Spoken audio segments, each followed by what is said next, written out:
The November 13th, 2023 Town of Kingston Select Board meeting. We're going to start off with the Pledge of Allegiance. Pledge allegiance to the flag of the United States of America and to the republic for which it stands, one nation, under God, indivisible, with liberty and justice for all. Thank you. Our first item we have on the agenda is we have a public hearing. This Revision Energy is here. They're going to present some information about some solar project options for the town. So what we'll do is we'll give Revision an opportunity to present. We'll give the members of the board an opportunity to ask some questions, and we will open it up for public comment, being that it is a public hearing. So the floor is yours. So just, make sure you turn the green light on. Can you hear me okay? Am I coming through on the mic? Wonderful. Well, thank you very much for having us this evening. My name is Mark Zankiel, and I am the Director of Community Solar Farms for Revision Energy. And I'm here with my colleague, Dan. He can introduce himself. Good evening. Thanks for having us. Dan Weeks, Vice President at Revision Energy. Your mics are on. Okay. You might want to bring this a little closer. Okay, yeah, sounds good.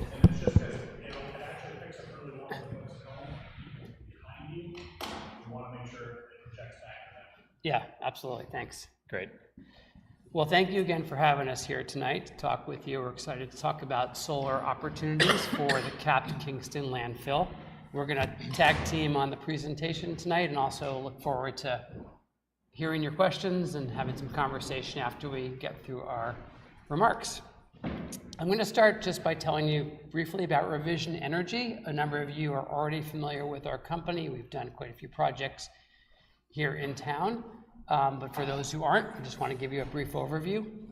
Revision is a full-service design, engineering, and installation company with an unmatched depth of experience in New England. During our 20 years, we've developed and installed over 15,000 clean energy systems, saved our customers nearly $60 million, and kept a lot of CO2 out of the atmosphere. You can see we are local. Our primary New Hampshire office is just down the road in Brentwood, and our project team can manage this project as well as respond to operations and maintenance if we move forward right out of Brentwood. We've got a great reputation for quality, performance, and customer satisfaction. You know, we've got at least a couple of customers in the audience today. We've got quite a few projects in operation, over 200 megawatts of solar energy that are constructed and operating, and another 100 plus under development and aiming for construction in 2023 through 2025.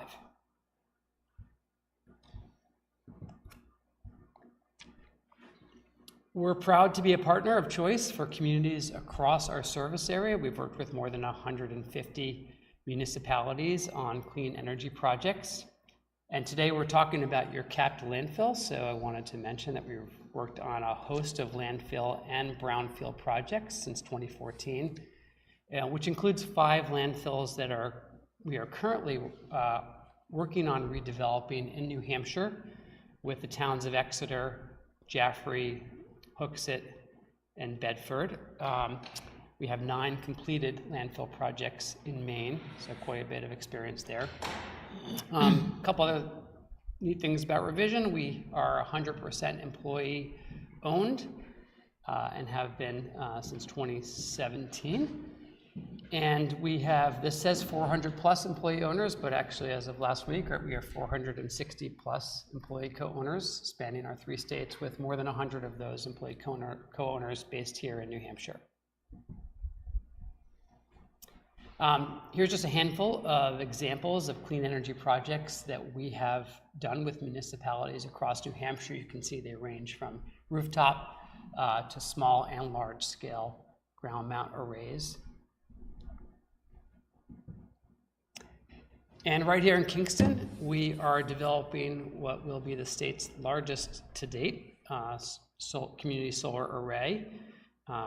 This was a very competitive RFP process that Revision won with Unitil. It was approved by the Public Utilities Commission, and that project is moving forward now, again, just down the road. It's under contract for tree clearing and site work later this year, which is a really exciting project here in the town. And I'm going to turn it over to Dan to talk a little bit about the solar development process overall, and in particular to landfills. Great, thank you, Mark. And again, thanks for having us here. I'm pinch hitting for James Hasselbeck, who a lot of you know. His wife did have a baby last week, but I've had the privilege of working with him and Mark and the rest of our commercial team in my role as Vice President of Business Development. I co-lead the commercial business at Revision.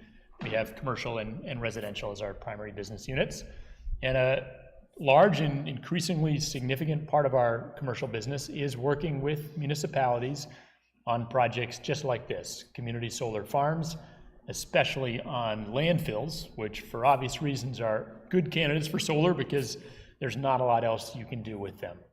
I wanted to give a quick overview of the major stages in the development process. If the select board was to determine this evening that it makes sense to take the next step, these are the major steps. Under each of these is, at least 20 to 30 smaller steps that we could get into in due course. But to give you a picture of the overall process and then talk a bit more specifics about the project opportunity we see for the town out at the landfill. So in summary, the first couple of steps are ones the town has already taken, and we commend the town for what I know has been a multi-year process already to get to this point. Beginning number one with identifying solar goals and selecting a development partner. We were honored to be part of the procurement process a couple of years ago when the town went out to bid in its RFQ, and along with some other very worthy firms, we're very honored to be selected there out of that RFQ. The next step is to conduct a load analysis and determine a net metering strategy. Projects up to 5 megawatts AC in size, and this would be right up to that max, can participate in the net metering program in New Hampshire. That's thanks to some bipartisan legislation that was passed recently that we were involved in working with state reps on both sides of the aisle. So it's a great candidate for net metering, but you want to have a good strategy around the appropriate sizing of it. To state the obvious, this is a small town. I grew up in another small town out in southwestern New Hampshire, Temple, so I'm familiar with the loads, and we've taken a look at your loads here. And in a nutshell, there's the opportunity to generate a lot more power than the town itself uses. So we could serve town and school and other general public loads. So we can talk more about the different options there, but we've done that analysis. And then third step, which we've also completed, is a detailed physical site assessment. Does the site look good, not just on satellite, which we did going back to the very beginning of the process, but based on multiple site walks we've done, including the other day with your Public Works Director, Phil, to really inspect the site and ensure that there aren't any red flags that would say, it's not worth your time or ours. So those first three are complete at this point. Ticking briefly through the remaining steps, thinking about ownership structure and financing approach. And you'll see we underlined lease because for small towns like Kingston, this is generally going to make the most sense. The amount of power generation potential, because it's well more than what the town uses. The easiest way that involves no capital cost. We'll talk more about the financials, the financial benefits of a lease, but this way you're ensuring that you don't have any responsibility for coming up with capital, don't have any responsibility for maintaining the system once it's in operation or decommissioning it once it's ended its commercial lifespan.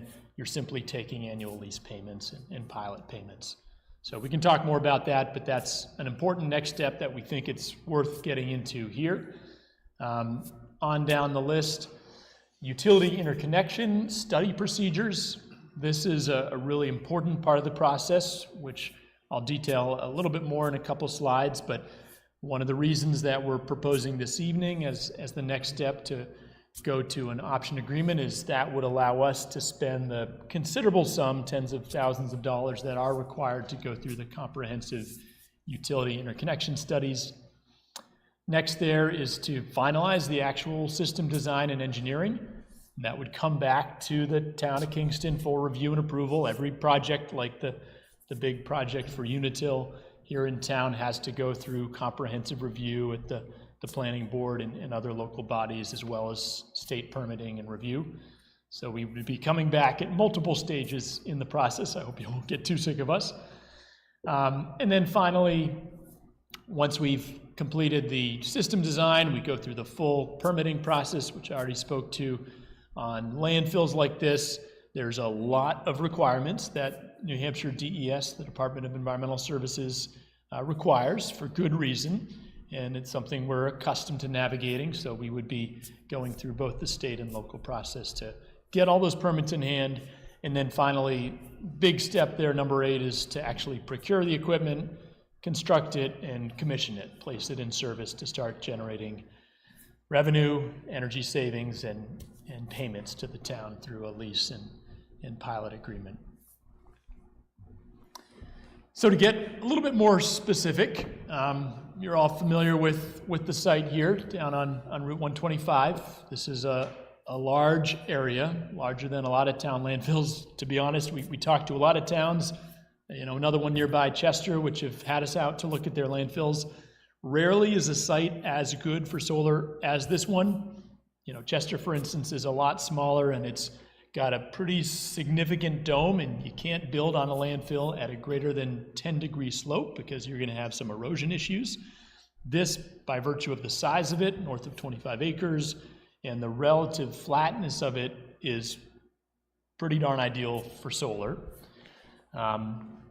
Getting a little more specific from our site visits, you can see, and of course you're familiar with the site, but it is ideally contoured. The elevations are gentle slopes. We've got some south-facing slope, as well as a bit of east, west, and north. So most of the area is indeed buildable, and kind of hard to see here, but those thin yellow lines are your elevations, your topography.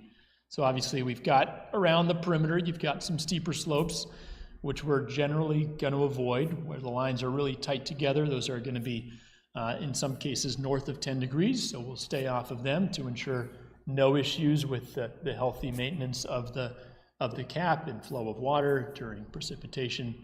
But most of the area, certainly the large central portion, and a lot of the perimeter is flat enough that it is a good candidate for solar. You can also see this is a couple of the other site conditions there to the on the right side of the image over to the east southeast. We do have some evidence of wetlands based on the National Wetlands Inventory and some floodplains. Obviously, we're not too far from the river, but fortunately those are still some distance from where we propose to build. I'll just hasten to say this is early stage. These are our GIS site survey tools. We will be, if the select board is comfortable moving forward, we'll be spending considerable time and resources with on-the-ground surveys from our QEPs, qualified environmental professionals, the civil and environmental engineering firms that we work with on all these projects. So we will be walking this land, taking detailed on-the-ground assessments in addition to what you see here. Just a couple of quick features, and then I'll show you the preliminary layout. This is from our initial design. This site is, again, pretty ideal for solar, not just because of the low grades and ideal elevations, but also we do have good access. There's a perimeter road inside the fence that goes around the site. Access gates both on the east side there and the west side. We have, most importantly there, over on the west side on the left, three-phase power from the Unitil distribution circuit. And based on all of the information we have from what's called the Unitil hosting capacity map to show the amount of interconnected generation on that local substation here in Kingston, there is ample capacity to install a system of this size without limiting the ability of local residents to continue installing their own rooftop solar. So finally, getting to our current design, it is still preliminary, but this looks pretty similar to what you may recall from the RFQ process a couple of years ago. I mentioned 5 megawatts is the cap In terms of participating in net metering under state law, for purposes of that cap, it's the AC system size, that's alternating current, what the inverters are sized at. So you can see here, we're a little bit under 5 megawatts, 4.87. And then on the DC side, that's the panel nameplate capacity. We're always upsizing DC, roughly 1.3%, 130% of the AC size, so a little over 6 megawatts DC. And the annual production would be a bit over 6 million kilowatt hours per year. That's equivalent of roughly 1,000 homes in New Hampshire. I mentioned that interconnection is really a critical factor. There are a lot of sites, a lot of times when towns come out to us wanting to do solar, we check the hosting capacity maps, and unfortunately there isn't a good opportunity. Either they're not served by three-phase power, which is the case for a lot of rural areas in the state, or that substation is 12, 15 miles away, and the voltage of the line steps down from 34.5 kilovolts down to 12, all the way down to 4, and just can't accommodate generation of this size.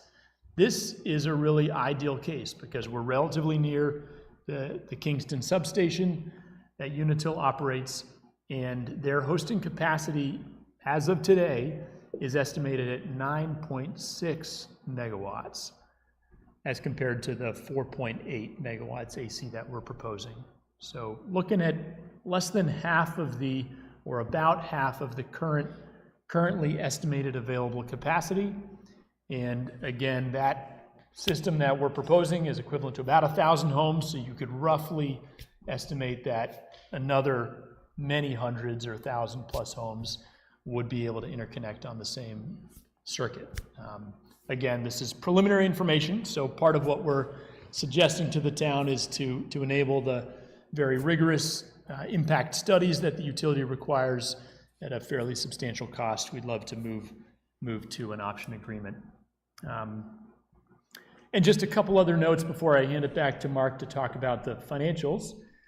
Obviously, it's critically important with these landfill solar projects that we are leaving the cap completely intact. And we have been doing landfill solar for the better part of a decade now. One of the first companies in region to start installing on landfills. And we've been able in that time to implement some interesting innovations. You can see if you kind of look closely, the bottom right image there, one of our earlier landfill projects, that's at the Portland landfill. You can see that's poured concrete, so it's a concrete ballast. We have since moved over the last 3-4 years to what you can see on those other images, upper right and lower left.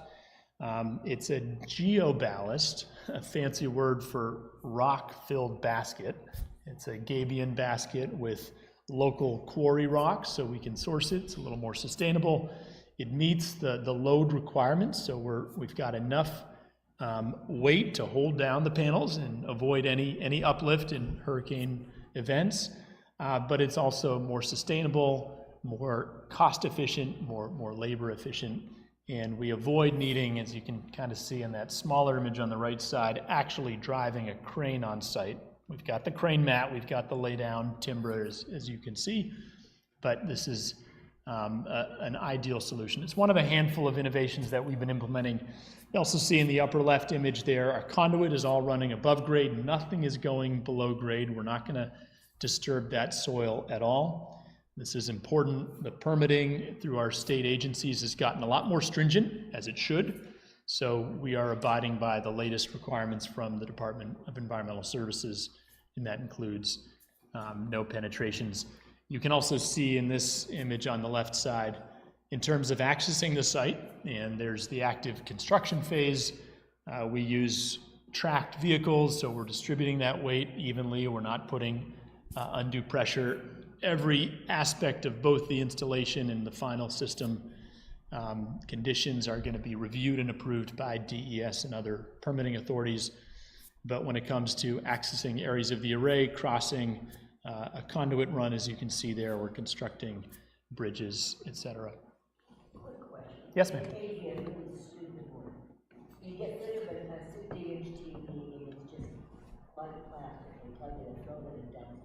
Right. Are these panels like that? I mean, that lightweight? No, they are not. If you, I could bring one in. We got plenty of them up the road at Brentwood. I got a little one in the back of the car, but they are the primary ingredients. Are you've got an aluminum frame, tempered glass, and then of course the silicon cells. The raw ingredient is sand. It's a good 40 pounds, and these are sizable. And of course they're bolted down to the racking, which is all domestic steel, which is connected to your gabion basket, the ballast structure filled with quarry rock. So they are solid. And then just to wrap up this part of the presentation, as my colleague Mark already mentioned, we've had the benefit of having a number of runs at landfill solar over the last nearly decade. These are a handful of the projects that we've completed so far. And then the next one up is nearby in, well, Jaffrey, a little further out in the Monadnock area. You can see there, Exeter in the bottom right is nearing the end of its permitting cycle. We've got the utility interconnection agreement from Unitil.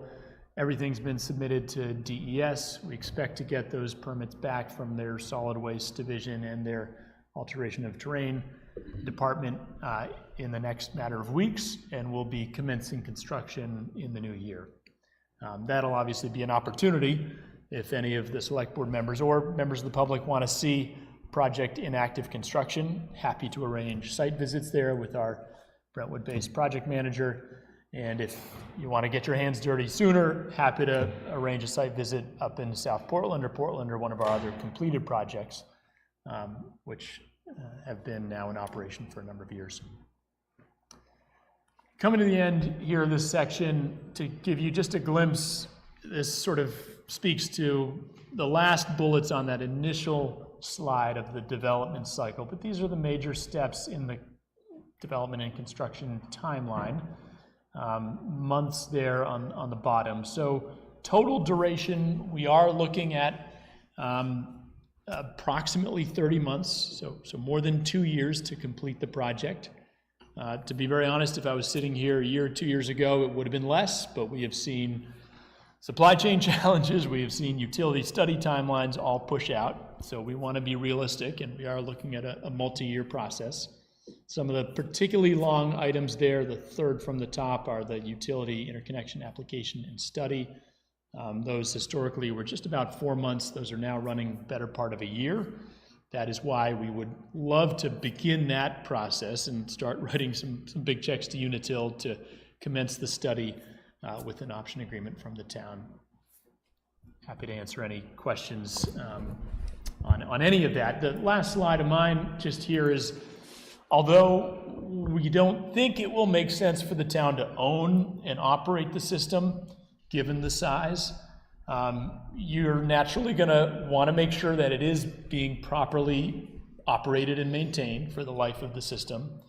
And so this is something that is a bit unique about Revision. We are at this point, 20 years in, the largest solar company operating in New Hampshire as well as Maine. And part of being successful is having an in-service service division or operations and maintenance division. We do O&M on commercial systems this size and even larger for several hundred commercial systems. And of course, we service all 15,000 plus of our installed systems. I had to get Squirrel Guard added to my solar array on my roof a year or two ago, and that's something else that Revision does. So we have a fully staffed service division. On the left side, you can see some screenshots of our monitoring. It's actually the Dover High School array there, where in real time, we, as well as any interested member of the public, select board members, whoever, can log on and look at the production. You can look at it at the level of each inverter, and you can determine, is it doing what it should do? Our investors who finance the system are, of course, very interested to make sure that it's putting out power at the level projected. And then on the right side, some of the tools that we use to ensure the system is indeed performing at the level it should. We do annual inspections, thermal imaging there in the upper right to identify any hotspots. We open the gear on a scheduled basis. One of our certified master electricians is going to come out and do its more than 80-point inspection. So we are very hands-on to make sure that the systems are providing a return to our investors and are actually doing the good that we promise they will by providing, clean, cheap power to the grid. So thanks. I know that was a mouthful, but I have a question. yeah, any questions before? So the first, I don't know, I think it was the third slide when you talked about items that were complete, and you referenced the walkthrough that myself, Phil, and James conducted at the landfill. I feel like that's a point of clarification. Yeah. It wasn't necessarily a site assessment, it was really just for James to answer some questions that we had. So I don't, what do you consider a detailed site assessment, and what would make that complete? Yeah, that's a great question. I was referring to that and prior site visits that we've done, as well as the using the GIS tools that we have. So at this point, to be complete, there will be a lot more of this work done. A lot of it is captured a little further down when we bring in our civil and environmental engineering partner. But at this point, what we've done is a couple of on-site inspections, walking the site, looking at some of the vents, checking the access, things of that nature. Several hours of on desktop assessment using the various GIS tools. And we consider, at this stage, we consider it complete because we have identified that what are sometimes common red flags, we have screened for all of them, and we have not found them. That doesn't mean there couldn't be ones that emerge when we go to the next level of diligence. It is certainly not complete to the point of getting permits or even requesting permits.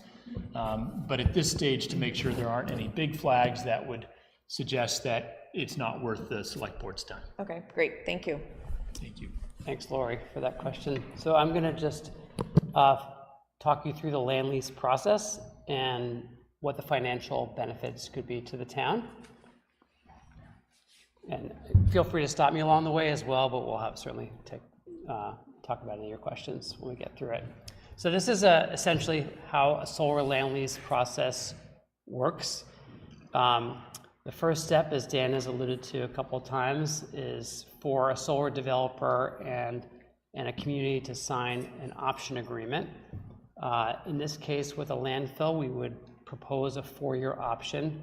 The option agreement, in essence, it gives Revision the opportunity to do the solar development process that Dan just described, going through the utility interconnection process, as well as the permitting process, which takes some time and is a fairly significant expense. So it gives us the opportunity to do that, and in return, essentially the town says, we're not going to go and do this with another solar developer while you, Revision, are doing this on our behalf.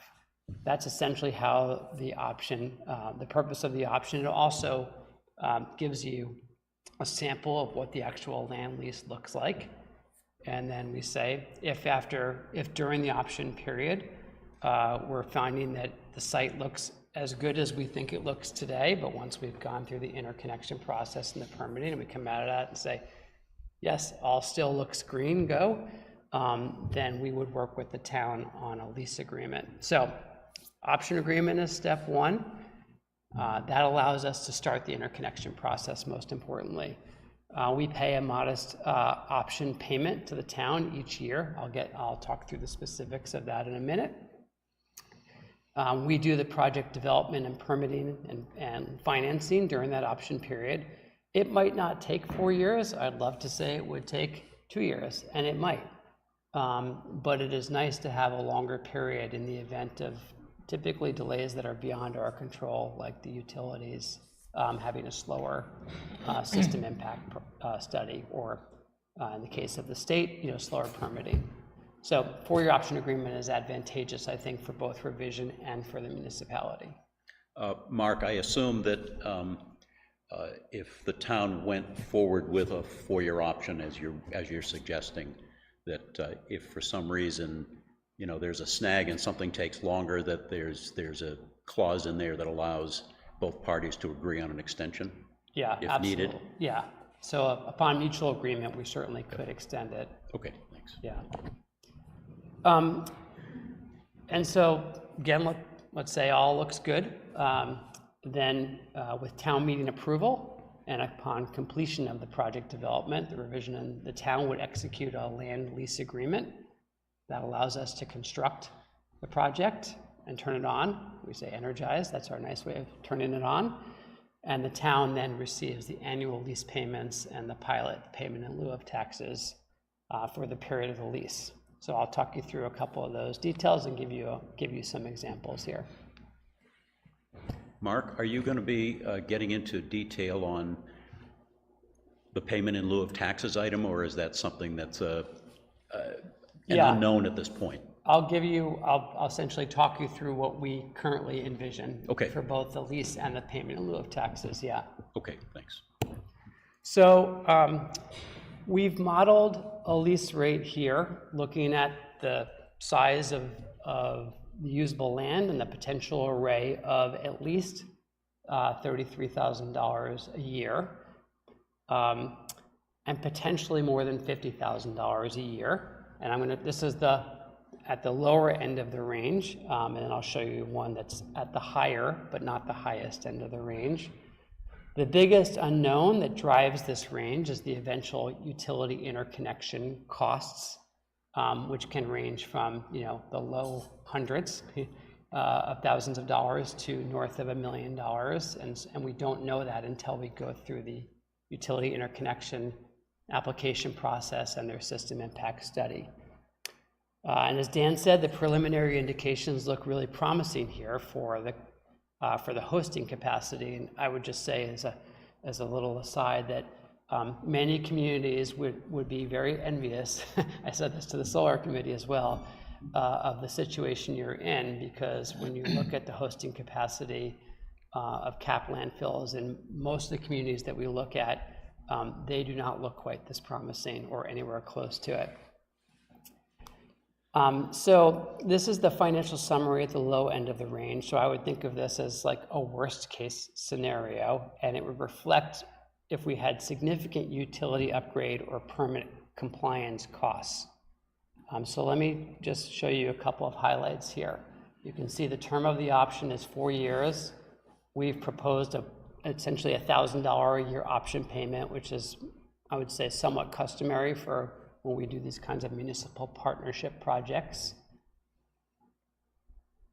The option is 25 years, typically, with 2 5-year extensions. So it shows 35 years in the line that I didn't highlight. The annual lease rent in year 1 at $5.50 per kilowatt would be $33,880. And we have a 2% per year escalator, so that's why we say this is the year 1 lease rate. Each year it would go up, and you can see that in the bar chart next to it. And then we have proposed a payment in lieu of taxes, which is at $1,000 per megawatt.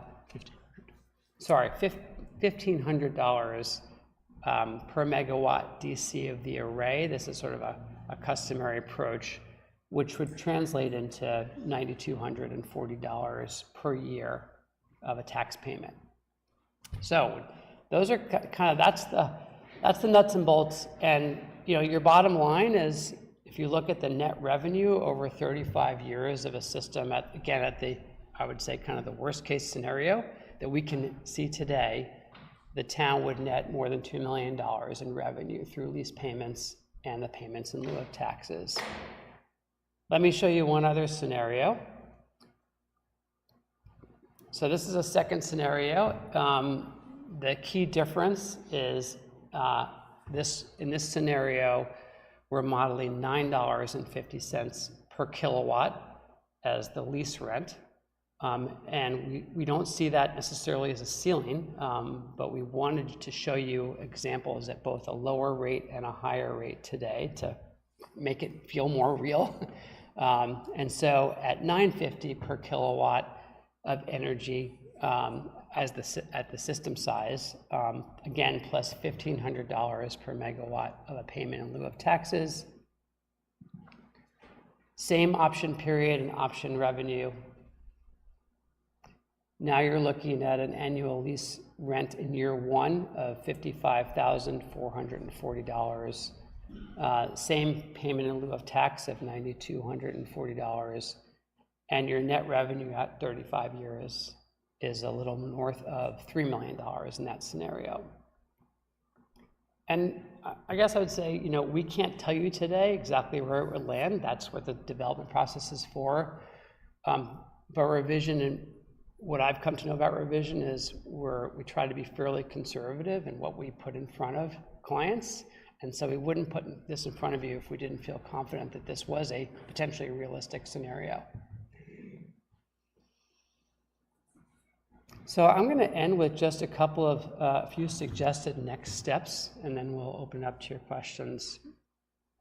So the next step that would allow us to move forward with applying for interconnection, which is what gets you into the queue and makes sure that all that available capacity that Dan showed doesn't get, I would say, eaten up by someone else's project, not the town of Kingston's project. The next step would be to execute an option agreement that gives us the opportunity to do the development work in collaboration with the town. It doesn't commit you to anything beyond giving us the opportunity to do that development. We would initiate then this winter, or once that agreement is signed, the project development activities, starting with interconnection. And then, you know, assuming things are getting on track, then your next step would be at a certain point to bring to town meeting, to the voters, a warrant article to enter into a lease agreement. We could accelerate that if the town wanted to move more quickly and give you a firmer lease, you know, what a proposed lease agreement would be as soon as this winter. If you wanted to move forward more quickly, we understand that you need to move forward at the pace that you want to, and so we probably propose that it wouldn't be later than the following spring or the following March of 2025, but something we can revisit with you. And I think I'll leave it there and open it up to you.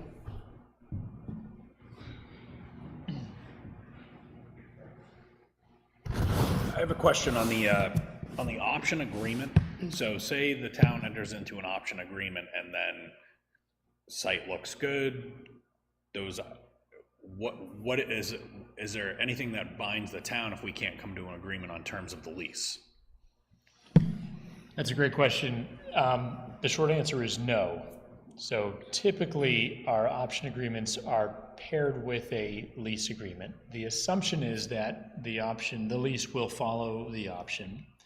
But particularly when we're dealing with municipalities, we think from a mission standpoint, it's great to work with municipalities, and frankly, the opportunity to present and engage the public is we think a good thing for our business, to be honest. However, it's a different risk profile, which means nobody in this room can guarantee what the voters will determine. And so we would be taking the risk, which when it comes to the development activities that we would do under the option, we're talking six-figure expenditures. We would be bearing the risk that the voters may not ultimately approve a lease agreement, in which case, maybe we would ask your permission to try again the next year, make whatever modifications. But I think this sets us up for what I trust will be a constructive and good faith negotiation led by the select board with Revision Energy to come to terms that you feel you can in good faith recommend to the voters, but ultimately they'll have to make that decision. We simply can't obligate you and wouldn't try. And that was my concern, is I want to make sure that we're not going to need to be possibly anticipating language that should the voters not do it, no, now we're on the hook for some other funds that we really weren't appropriated for. Yeah. We recognize that part of working with municipalities is we can't impose those obligations. In some cases, a municipality, if they're looking to own the system themselves, they would agree to pay for the development expenses if the project doesn't go forward. That would be nice, of course, from our perspective, but given this is a small town, we don't think that's a reasonable ask, so we're not going to make it. Go ahead. So at the previous presentation, when we had when Mark and James were here with the solar committee and the select board, it was it was a point of information that should the town choose to go with a purchase and build option, it's about a $20 million project, give or take. Is that correct? It is up to $20 million. Yeah. That depends on interconnection and site conditions. Sure. But these projects are in the region of 15 to 20 million. Okay. So that's the ask, that if the town wanted to go to the voters with a purchase, that's the kind of bonding that we'd be looking at. The scenario that you're presenting to us provides the estimated revenue that you're talking about. And I just need to be clear that both the option agreement and the ultimate lease arrangement are no dollars out of pocket for the town.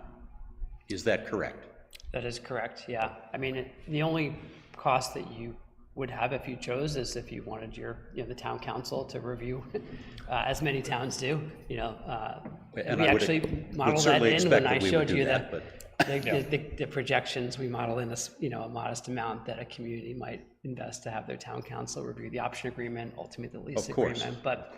But yeah, there's no cost to the town. This is only a revenue producer for a town. That's what's nice about the lease option. I also live in a small New Hampshire town, and we are pursuing, we are pursuing also a lease on our capped landfill. It's just a revenue generator for a town. Okay. I just wanted to make sure that that was clear, because Thank you. I know that there are different ways you can go on these projects, Yeah. and with people listening in the audience and listening on TV, and for the folks sitting here, just want to make sure that that's clear. Exactly. And when you said that estimate, if the town chose to try to finance and build itself, that's just construction costs, that's not ongoing maintenance costs? That would be your EPC engineering, procurement, and construction cost. The ongoing O&M is modest by comparison. We're talking in the region of $20,000 to $30,000 a year for full service O&M. But over 25 or 35 years, that does add up. That's a chunk of money, that adds up. Yeah. I mean, not to necessarily get lost on this tangent, but another reason why we don't typically see smaller towns procuring these systems, owning them outright, is that because the amount of power generation is so far in excess of what the town actually uses, you would need to additionally enter into agreements with third-party off-takers, as they're called, energy users, to essentially buy the power from you. So you're not just an owner and operator of a system, you're also a seller of power. So there's quite a bit of complexity that typically doesn't make sense for a small town. So who benefits from the power that's generated by this landfill? It's an excellent question. So revision, over the last 12 years, since we have done larger commercial projects financed by third-party investors, we have done about 230 of these projects, third-party investor finance projects so far. The investors we work with range from local families and businesses who have a lot of tax appetite, if you will. They pay a lot in taxes so they can take advantage of or monetize the tax credits that do exist for projects like this. And then they look for a modest, usually a single-digit return on their investment. And then they receive the incentives, they obviously put up the capital, and then they sell the power to the utility in partnership with large energy users. So the benefits are shared between three entities. Revision makes some money. We're a for-profit business, so we would expect to make a return also in the single digits, but to cover our costs and sustain a healthy business. The investor would also typically make a single-digit return on their investment. And then under New Hampshire law, for systems of this size, it would need to be a combination of different governmental units. That can be any town, school district, county within the utility service territory here in Unitil territory. And so what we are doing, a separate part of our community solar team, is outreaching to municipalities across the state, as well as school districts, public housing authorities, et cetera, to identify who has the energy need to be able to benefit from as an off-taker of the power. So they would receive payments The investor receives their return, and Revision as the construction company would make a modest margin to sustain our business. Split between those entities, and of course the town as the landowner receiving their lease payments. Is it safe to assume that the town of Kingston, for its school and municipal uses, would be a beneficiary of this electricity as well? Absolutely. So we don't want to get ahead of ourselves in promising additional benefits that are frankly some years down the road when the system would be turned on.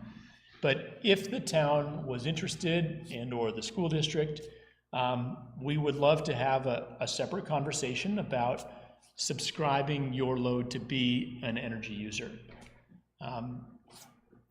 So, in fact, the town of Kingston's benefit at this point with this project would be the $2 million over 25 years, 35 years. So what we want to represent, Mark's. Simplistically speaking, I understand there's some other possibilities, but if we were to look strictly at what we proposed tonight, it's really a $2 million over 35 years.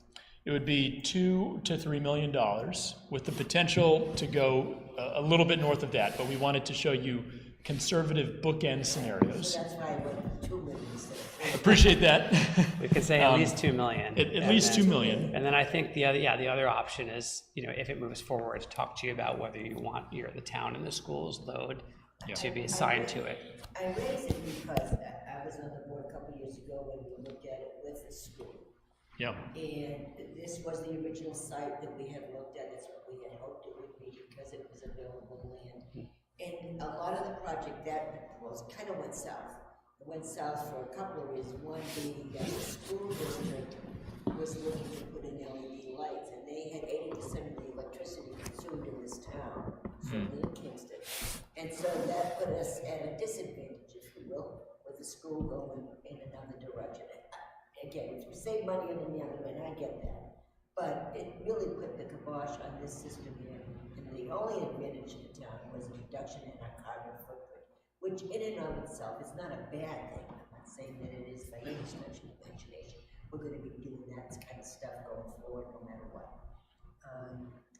But there's got to be something for the taxpayers. $3 million over 35 years is not a whole heck of a lot of money. Not saying it's not good, but there's got to be some other support, and reducing our own carbon footprint and costs for electrical power is important as well. So we have to have some discussion. Yeah. Appreciate that. And we would love to continue that discussion. Again, we don't want to overpromise, and we want to acknowledge that the town's direct load, apart from the school district, is fairly small. So we're not talking a huge amount of additional value, but there certainly is the potential. And I would, I'm sorry. No, go ahead. I would counter, not unexpected, I would counter that for a piece of land that is really not producing anything for us in the way of any revenue, and it's actually costing us money, to be able to show even at a $2 million gain over 35 years is a pretty nice benefit. Even though when you break it down on a yearly basis, it's not a huge amount of money, but it's a positive cash flow as opposed to. So that's all I'm. I can see that. And one other point, one of the reasons why this didn't move forward after the solar committee first looked at it a year and a half, 2 years ago, was because the legislation that changed the net metering cap wasn't there, and so that's what makes this now a feasible project. It makes it more feasible for an investor, of course, as opposed to a municipality. So I have a few questions. One, before we leave the investor stuff, do you allow international investors, and how do you vet investors in general? That's a good question. We have not worked with any international investors. I'm happy to say the question hasn't even come up. We haven't had any approach us. Part of my responsibilities in helping lead our commercial business is working with our project finance team, so I have the chance to be in all those conversations with our investors. while we have worked with some that are not local to New Hampshire or New England, there are a couple of investors from elsewhere on the East Coast that we've worked with. We have a strong preference for local. So the investors who we intend to work with on this project are here in, if not New Hampshire, then Maine or Mass. That's where we have the most extensive investor relationships. And we just find, like, you know, we want to know our customers, we want to know where the money comes from too. So we haven't yet been approached or developed a specific policy around foreign investors, but it's the last thing we want to do. And fortunately for us, there's plenty of capital pretty close to home that we can deploy for this purpose. Okay. When you reference the 9.8 megawatt capacity, so is that the substation off of Mill Road? Is that like the reference to that?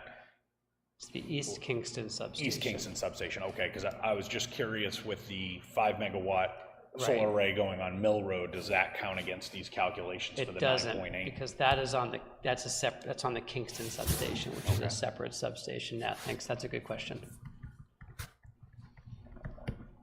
Obviously, I like seeing the photos about the different stuff, not using the concrete ballast. It seems like, you know, using the geo ballast, I think that's definitely a more appropriate setup. During the building process, am I to assume that there's always somebody on site to make sure that those provisions are in place to make sure that, you know, obviously we don't want any damage to happen to the cap? And are there provisions in the contract, let's say during construction, damage or because of these arrays, if damage happens to the cap of the landfill site, who bears that responsibility? Because we do have a substantial investment in the landfill fund itself, and that is a maturing balance. And somebody could correct me if I'm wrong, but I heard a term like matures at like $8 million over the course of that. So that's a larger pool of money that we obviously, and the environmental hazards we have to protect within that.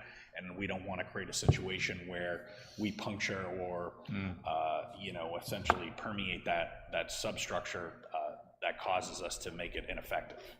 And like, who's responsible for any damage? That's an excellent question. Obviously, there are the details of the contract itself where you and town attorney will be vetting all of our proposed language, but it addresses just this. It is Revision's responsibility. We carry high insurance levels because having worked on landfills, fortunately we haven't had any incidents, but it's a requirement of our investors, frankly, who are putting up the capital, that we have high multi-million-dollar single incident in umbrella policies. And related to this, we've actually just completed, and I can mention because it's in the public domain, Town of Jaffrey is our newest landfill project in New Hampshire. They retain the law firm Sheehan Finney, which is a leading firm in New Hampshire, as you probably know. And I'll tell you, it was an exhaustive process. They asked all the right questions. We had started with a lease agreement that is typically used with private landowners. Because this was a public entity, a town, they were not comfortable with all of the provisions. So although it cost both parties some money, and we agreed to share that cost, we come out of it with what is for a town a much more robust lease agreement, and it spent a lot of time on indemnification for things like any damage that might occur to the cap. So I think you'll feel we're committed to using that as opposed to the somewhat less protective version that has been used in the past. And I think you'll find that it's been well developed, specifically with towns in mind. Okay. And I think my final question right now was, has there been any consideration about on-site energy storage? Does the system have the capacity to push it all into the grid and the substations, or is there a loss that's being done because there's no on-site energy storage that would allow to accumulate that power that maybe can't make it into the grid at the time? The short answer is it's not part of our designs at this stage. The cost curve on battery technology is going in the right direction. However, New Hampshire is a little unique in that we don't have any storage-specific incentives. Some other states in the area do, so you can actually monetize some of the benefits as demand management. So, for instance, peak demand on the grid is in the evening hours, late afternoon, evening. In other states, you can store that energy midday and then deliver it to the grid in the evening hours and get paid for that. Because New Hampshire doesn't have that kind of storage-specific tariff, it doesn't yet make economic sense.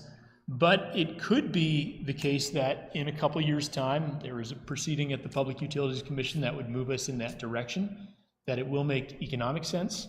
In which case, we would, if we're already under a lease agreement, we would be coming back to the select board with a proposed amendment to the lease. You would rightly expect an increase in the lease payment to account for the additional value that would be accrued to the investor. But at this point, it's a little too far off the horizon for us to propose. And I lied, I have a couple more questions. Please. When it comes to any provisions, obviously there's unique characteristics about this being placed on a landfill.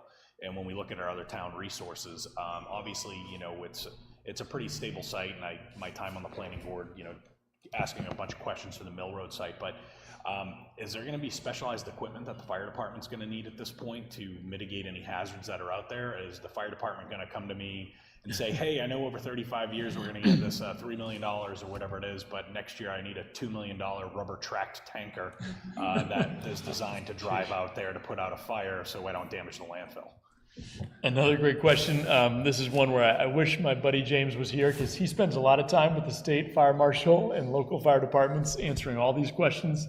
I'll admit I'm not often in the room.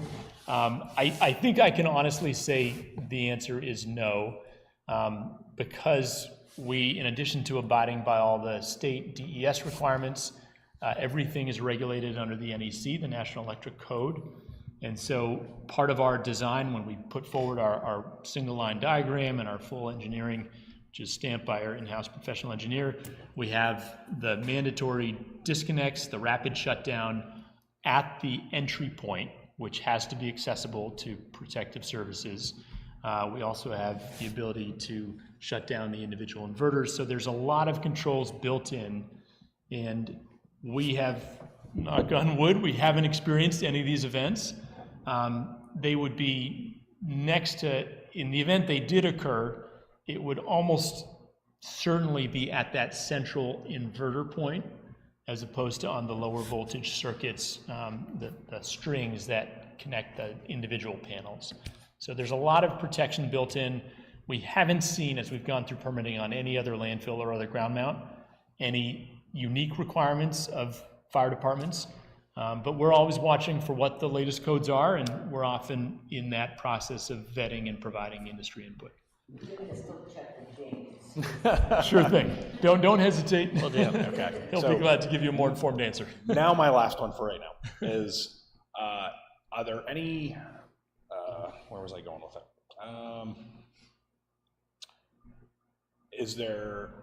Is there monitoring of the off-putting of any of the gases that are coming out of the landfill, or any requirements of that during the construction phases, and who is in charge of that, who reports on that, and who bears that expense? Good question. I was actually, the printer was broke in Brentwood before we were coming down. I apologize, but I was going to print out proposal for one of our recent New Hampshire landfill projects from our QEP, our environmental professional, the civil engineering firm. And they have a very long list. It's about an 8-page list of the steps that are taken for which we contract their professional services during the install process. Those include very detailed monitoring, and it's on a strict schedule, weekly, sometimes potentially daily. I don't have it all memorized, which are conditions that the state DES imposes that our QEP is fulfilling on our behalf. Those include, there was a question about on-site, is there somebody going to be on-site during the duration? We'll have a site supervisor, we'll have a commercial project manager, and then we will also pay our QEP to make regular inspections. So there's a bunch of things they're checking. It includes gas levels and a laundry list that we get from DES. To go along with Chris's question, you're not using the entire landfill for the solar farm, so there will be parts that would still be the town's responsibility, correct, for monitoring of gas and whatnot, or are you just focused on the part that you are using?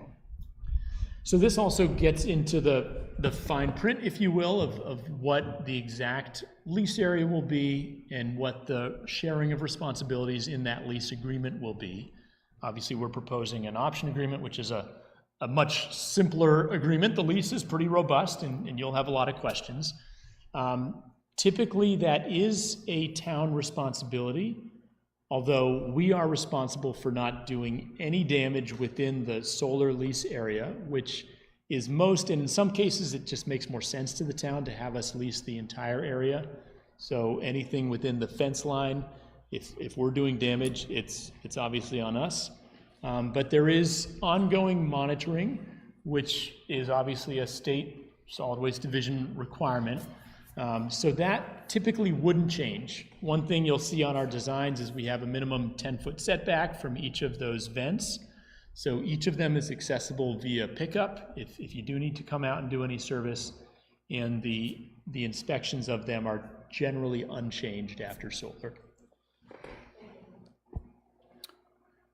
Two quick ones. Who, once a system like this is built, whether it's here or someplace else, who maintains the grass and the growth? Is that the town's responsibility, or is it the leaseholder? I'm sorry, the lessee. Lessee. That would be the leaseholder, the lessee's responsibility. Yeah, if it was town-owned, you would, in some cases, contract with us to provide that service, but it would be the responsibility of the owner. The owner, the town. Not the landowner, the owner of the system. The lease, yeah. So the Got it. That's right. Okay. And sort of to go along with that, in a scenario like this, who is responsible for providing security? So Security in the sense of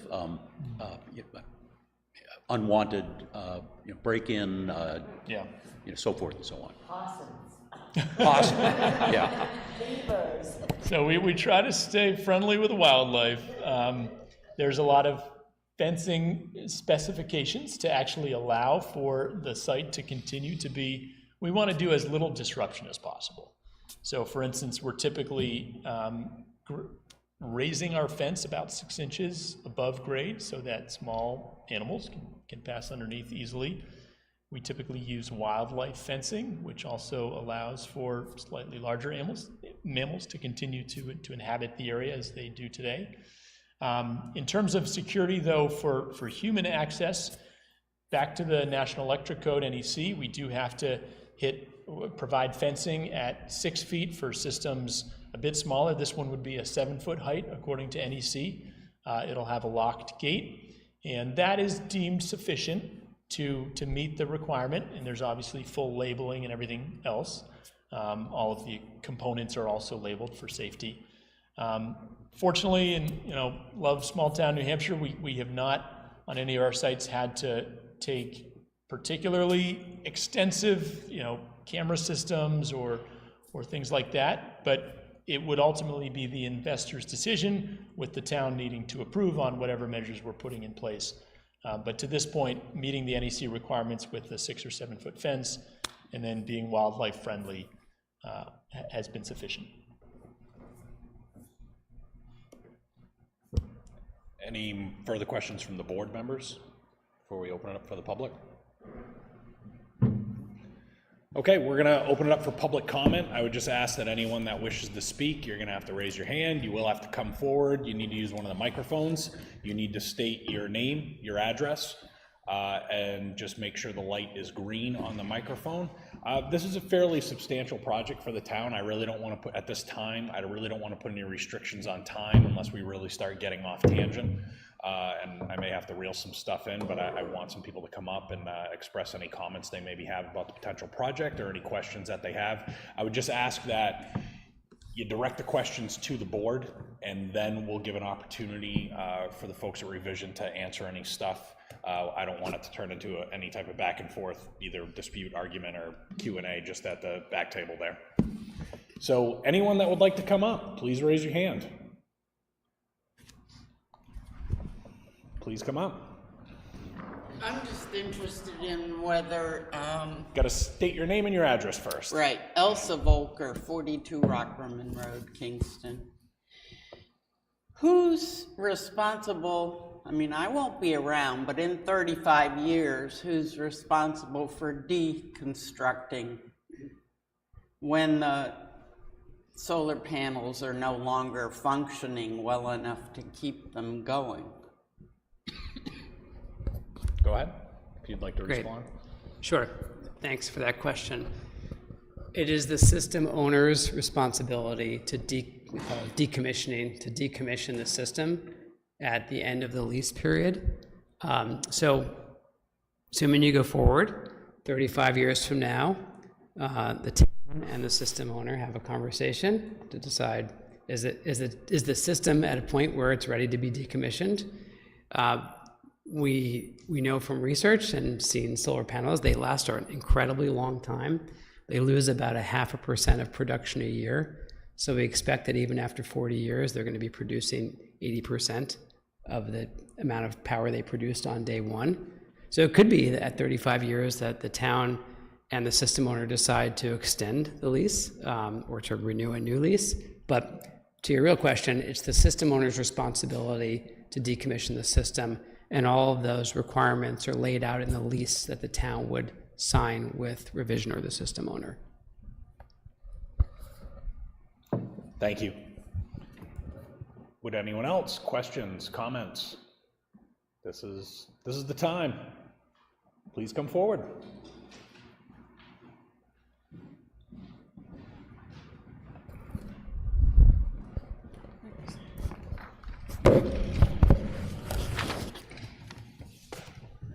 Pam Brown, 23 Sunshine Drive in Kingston.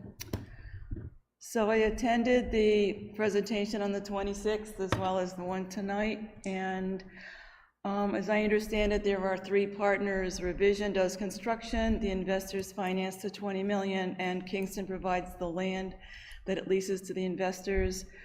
The lease would be for 25 to 35 years. I was really happy to hear Ms. Alessio mentioned the $50,000 per year being a small amount, and that was my first reaction. It was a rather modest sum for this land. To me, this seems like, I know the investors want a specific return for their investment, but it looks something like a zero-sum game. They need our land and we need some cash. So we should get an estimate of the projected annual return to the potential investors, and because it's a green project, they will probably get some tax breaks for these investments. I think we could potentially earn more than $50,000 per year. You said during the previous presentation that Revision would find some investors for us. I think we need to make sure that we get the best possible deal that's mutually agreeable possible for the town. I don't know if we want to look into possibly finding our own investors or just gaming it out and seeing what potentially the investors would earn, and then decide, are we really getting the best price for that lease? I'm just saying, I know the land has little value, but it's, as they say, a perfect location, it's a perfect size, and it's nice and level. The other 2 concerns I have are the unknowns. Oh, by the way, I teach economics, so I'm thinking about like negotiations and things like that. I'm not trying to be mean or anything, I'm just saying. The solar substation we're going to use in East Kingston has a maximum of 9.6 megawatts. And at the previous presentation, they mentioned that if other surrounding towns decided to develop their own solar arrays and plug into this substation, it could max out what the load can be handled. And what was said at the last presentation is, quote, the last person is left with the full operating costs, meaning we'd have to upgrade the substation. Could cost $4 million. So instead of earning potentially minimum $1 million over 35 years, we'd be in the hole for $3 million to upgrade the substation. That was one of the unknowns mentioned at the last meeting. So that's a concern. And then the integrity of the cap was mentioned at the last presentation. They mentioned that they had to do some, work investigating the condition of the cap to make sure that it's suitable for this array. And if it is looking like it's in good shape, then we would have the option to go ahead, and if it's not in good shape, it might add to the costs, which would, again, it may not make it financially a viable project. The only other concern I had listening to both presentations is that we did have the RFP done by your company, and at the last presentation you mentioned you've been looking at this site for years, thinking it might be a good location. Well, if it's been years, why are you talking about a de-risking assessment? I thought the RFP would involve pretty much a complete presentation. So now we're talking about de-risking. We're looking into these unknowns and whether it's a viable project. So those are just some of the things I'm still worried about. And again, our town is not super well-financed, well-funded, so we're very frugal, and we could really use a good lease arrangement. Thank you. Thank you. If you'd like to offer any comments or responses to some of those items. I appreciate the opportunity, and thank you very much, ma'am, for those. I think those are exactly the right questions that a resident of Kingston should be asking. Maybe I can briefly, I tried to make note of them and respond as much to the point as I can, and Mark, if I miss something. To your first question around what's the investor's return, is this a good deal for the town of Kingston? I think part of the short answer is I don't know how good of a deal it is, because at this stage, and I want to get to your third question as well, shouldn't we know more at this stage? A good question. At this stage, we don't know, and the error bars around what that installation cost will be are very wide. As Mark said, we see the interconnection costs with the utilities on systems this size at the low end, about $250,000, at the high end, north of $1 million, and in some cases, a few $1 million for upgrades that the utility requires. And the utility is they're a monopoly entity, so they set the price and we take it or leave it. That is the reason why there is some uncertainty. And while I'm sort of on your third question, you're right that we've been looking at this and talking with the town for a few years. To get the level of certainty that allows us to make a final lease proposal that the town can vet and accept or reject does require us to spend a minimum $30,000 with the utility. That's what we're seeing in terms of the cost of these system impact studies. We're seeing them over the course of this year, add additional studies, which can push that north of $50,000. And that's obviously direct out-of-pocket expense. There's internal expense on our engineering side as well. And then as we go through the environmental permitting process, that also that adds approximately $100,000 in additional expense to work with our environmental consultant to get all the permits that the state requires, as well as local planning board, et cetera. So because we are talking about necessarily a six-figure investment to know, I wish it was a lot quicker and cheaper, but that is unfortunately the reality we are dealing with.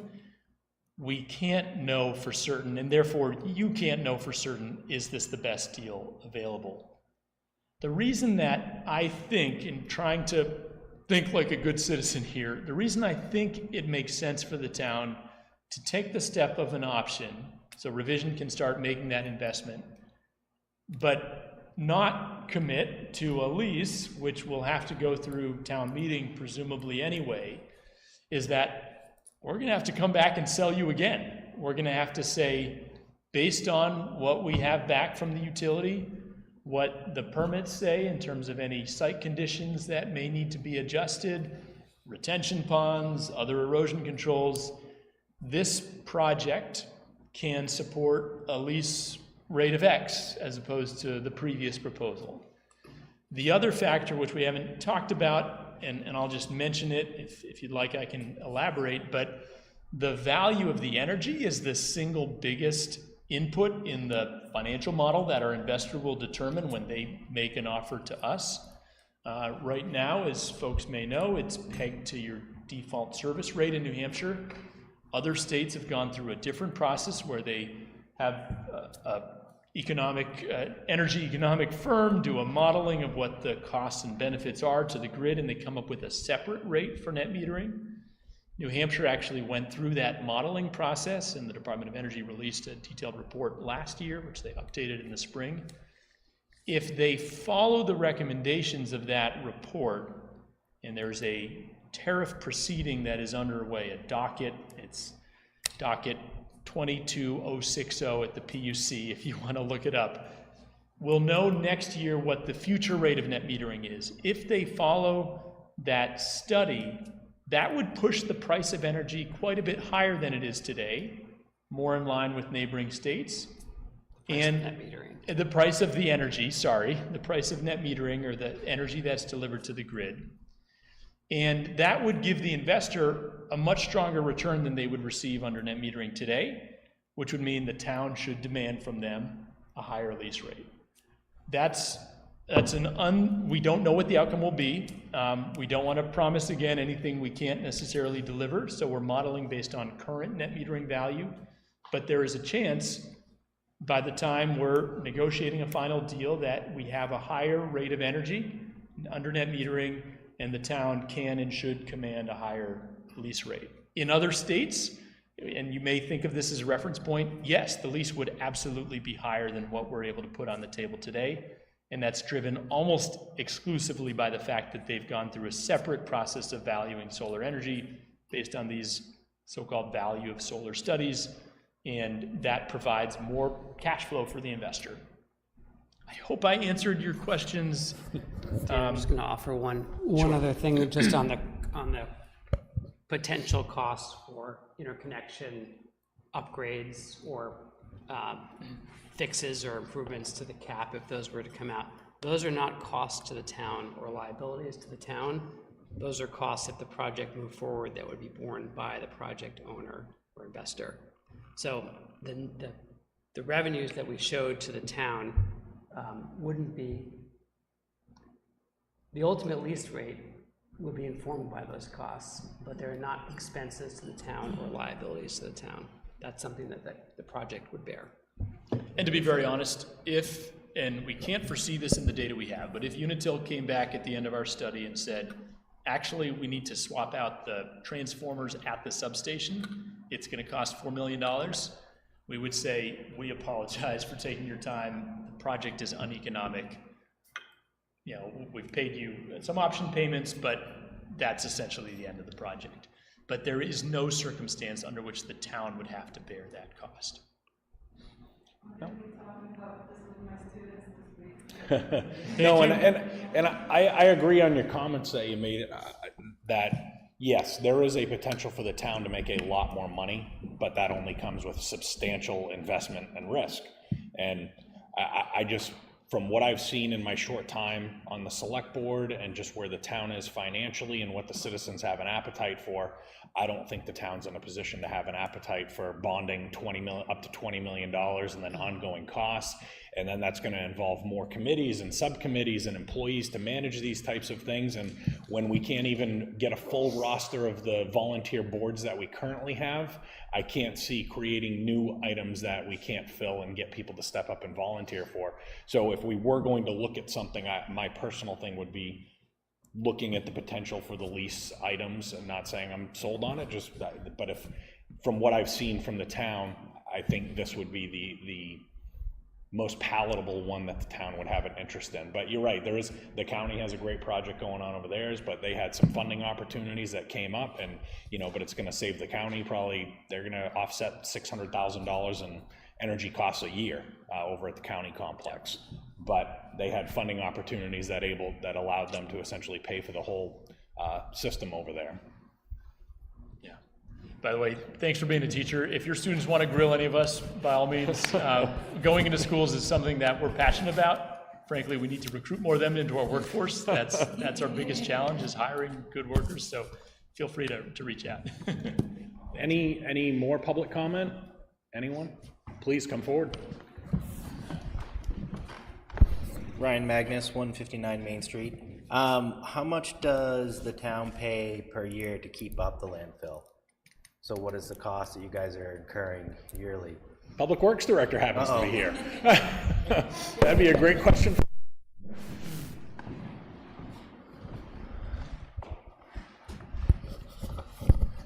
Actually, I'm going to sit down.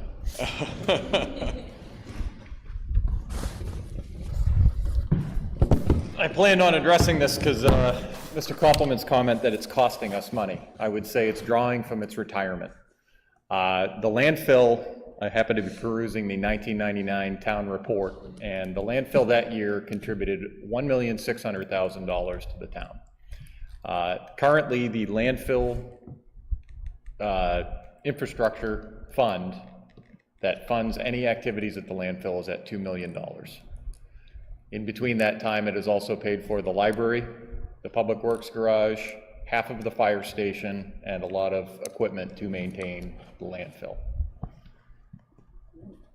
It's a difference between the fund that's been established as a result of the closure process and leading up to the closure process and what it costs us now.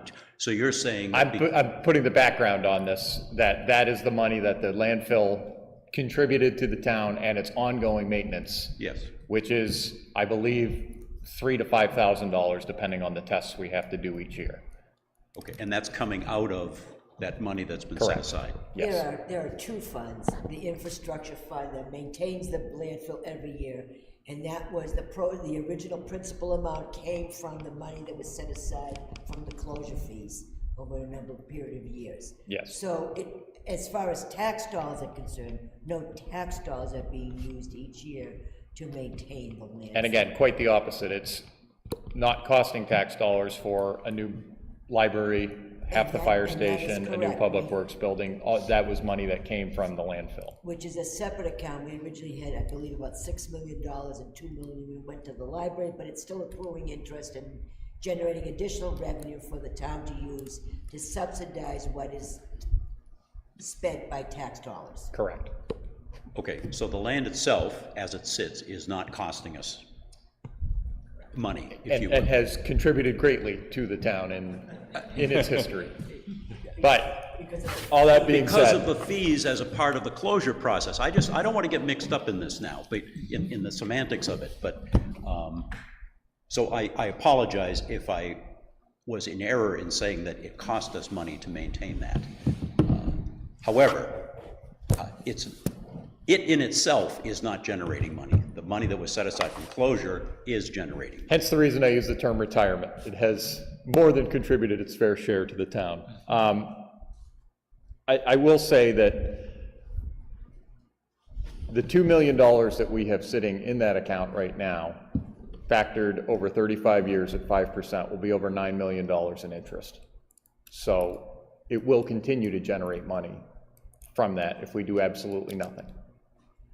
I met up there with James. I have concerns for the landfill, as that is one of my direct responsibilities to take care of that. And I happen to be the immediate downstream abutter on the Little River. So I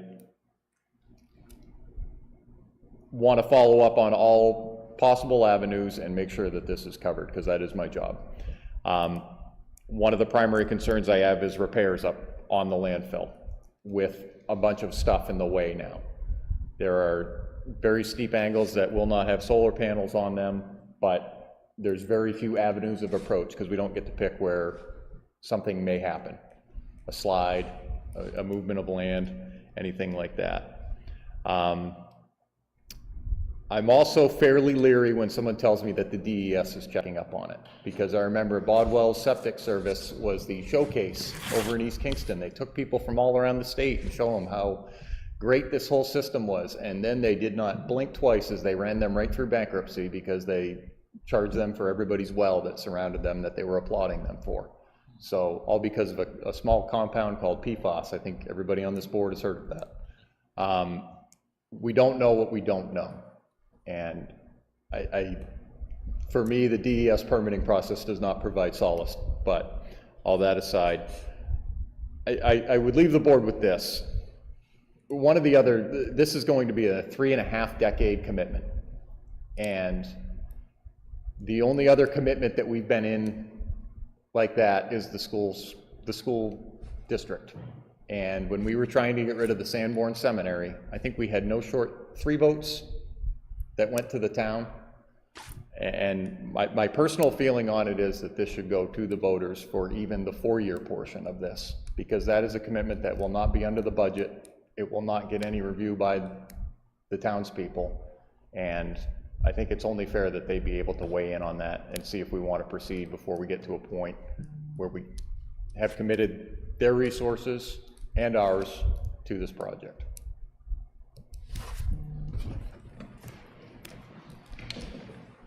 Thank you. If I could just very briefly comment, and I think the concerns around, DES, they shouldn't be the end-all be-all. We think that the combination of state and local permitting is good.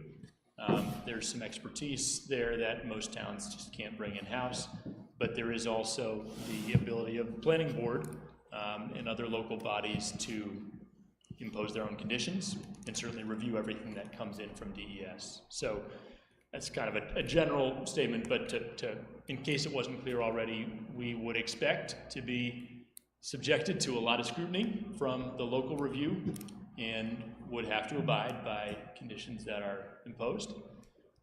And just a final quick comment, we will of course follow the town's lead. And if it makes more sense to defer this to next town meeting, we will be patient. One reason why we think it makes sense to not delay the first part, we fully assume that any long-term commitment, which actually allows us to build as opposed to study and develop, any long-term commitment will have to go before the voters. There is, I don't want to overstate, but there is the risk, as interest in solar has been picking up pretty noticeably, that if we were to wait 5-6 months before commencing the interconnection process, which you have to do and write those big checks to get your sort of reservation, to get in the queue, as the utility calls it, there is the potential that other projects would get ahead of it in line and that there may not be sufficient capacity or the cost may be greater. So that's I don't think it's a massive risk. There are other parts of the state where interconnection capacity is filling up very quickly, but we are seeing a lot of interest from folks in this part as well. So you would be increasing the odds that you can ultimately build a project if we began that interconnection process now, with of course the fallback that we're taking a bit of a risk undertaking development without knowing if the voters will ultimately approve a lease. But that's an argument for moving ahead to the option at this stage. So the option contract, while the amount is minuscule, is there any commitment for the town to expend any money during that option contract? Zero. I just want to clarify that. That was my understanding of it, but I just want to make sure that.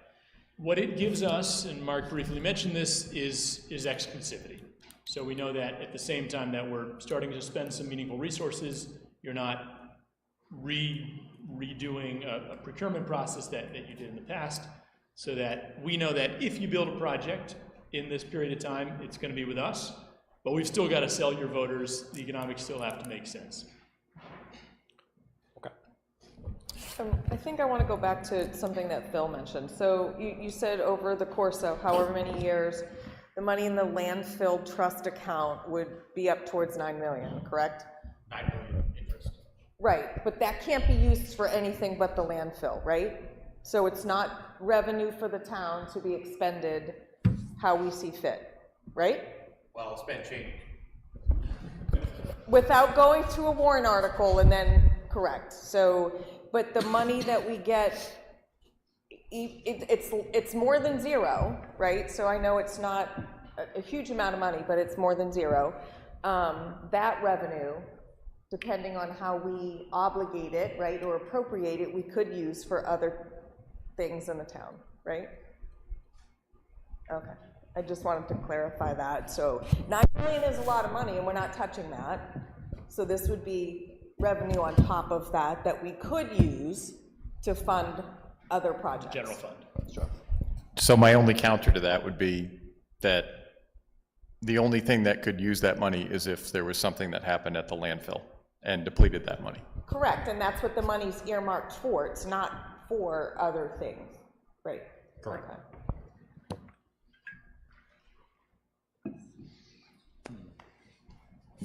Yeah, come on up.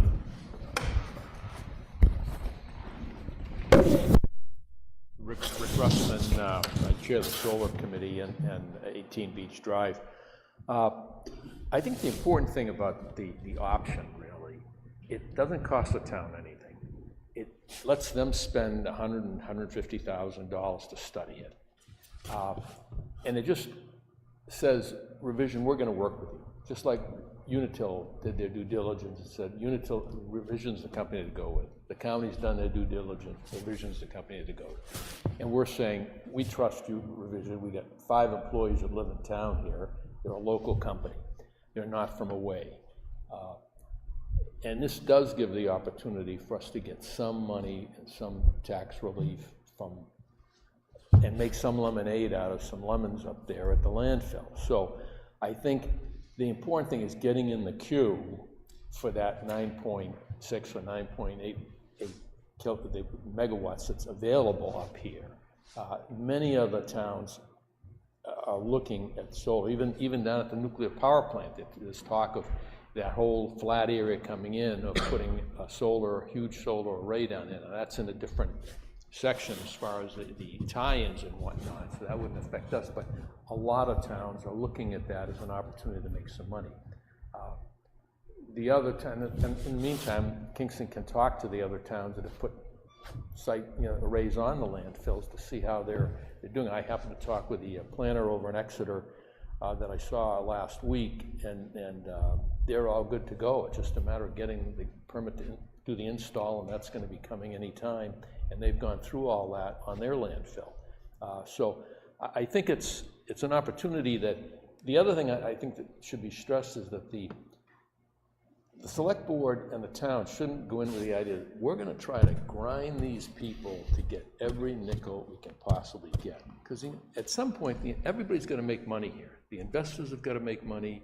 The Revision's got to make some money. The town's got to make money. So it's got to be a good faith effort that everybody's going to use reasonableness in trying to come to the table to get this thing to work, to make everybody make money and also have the landfill be safe.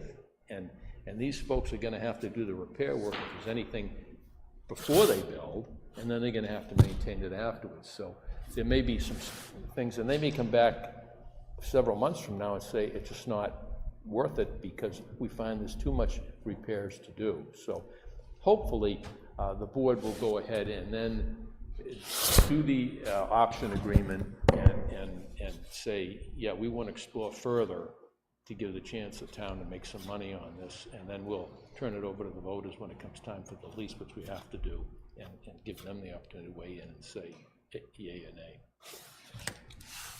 Thank you. Yeah, and I understand there is that sense of urgency for the queue. And if we can get in that queue without committing the voters to any expenditures, I feel more comfortable with that. Is there any more public comment? Please come forward.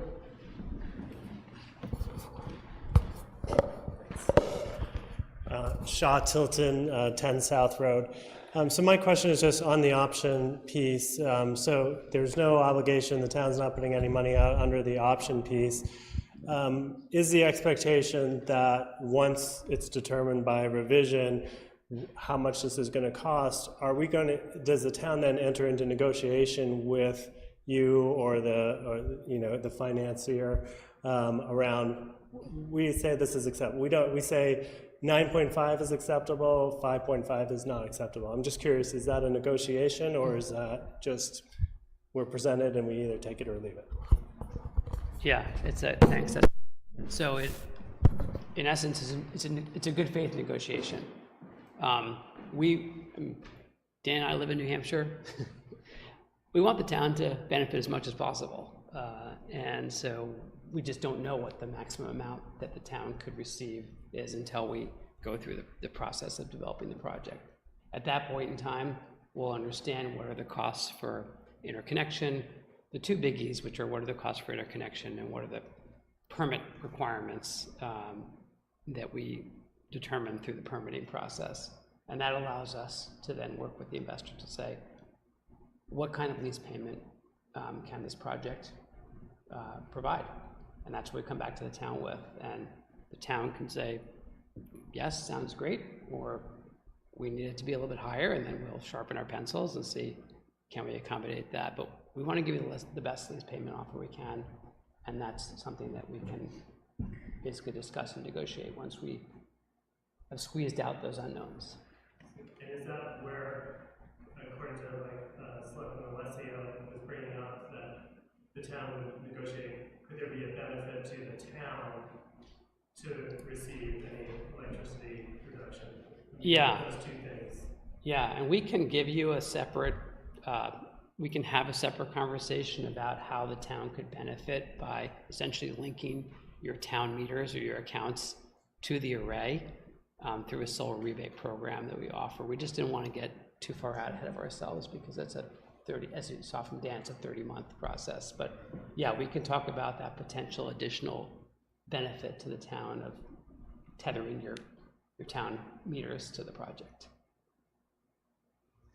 And just for transparency, because what we typically do, as Dan said, is with an option agreement, we will attach a template lease agreement so that you can see when you are signing an option agreement, this is what the lease looks like, this is what we can expect is coming our way.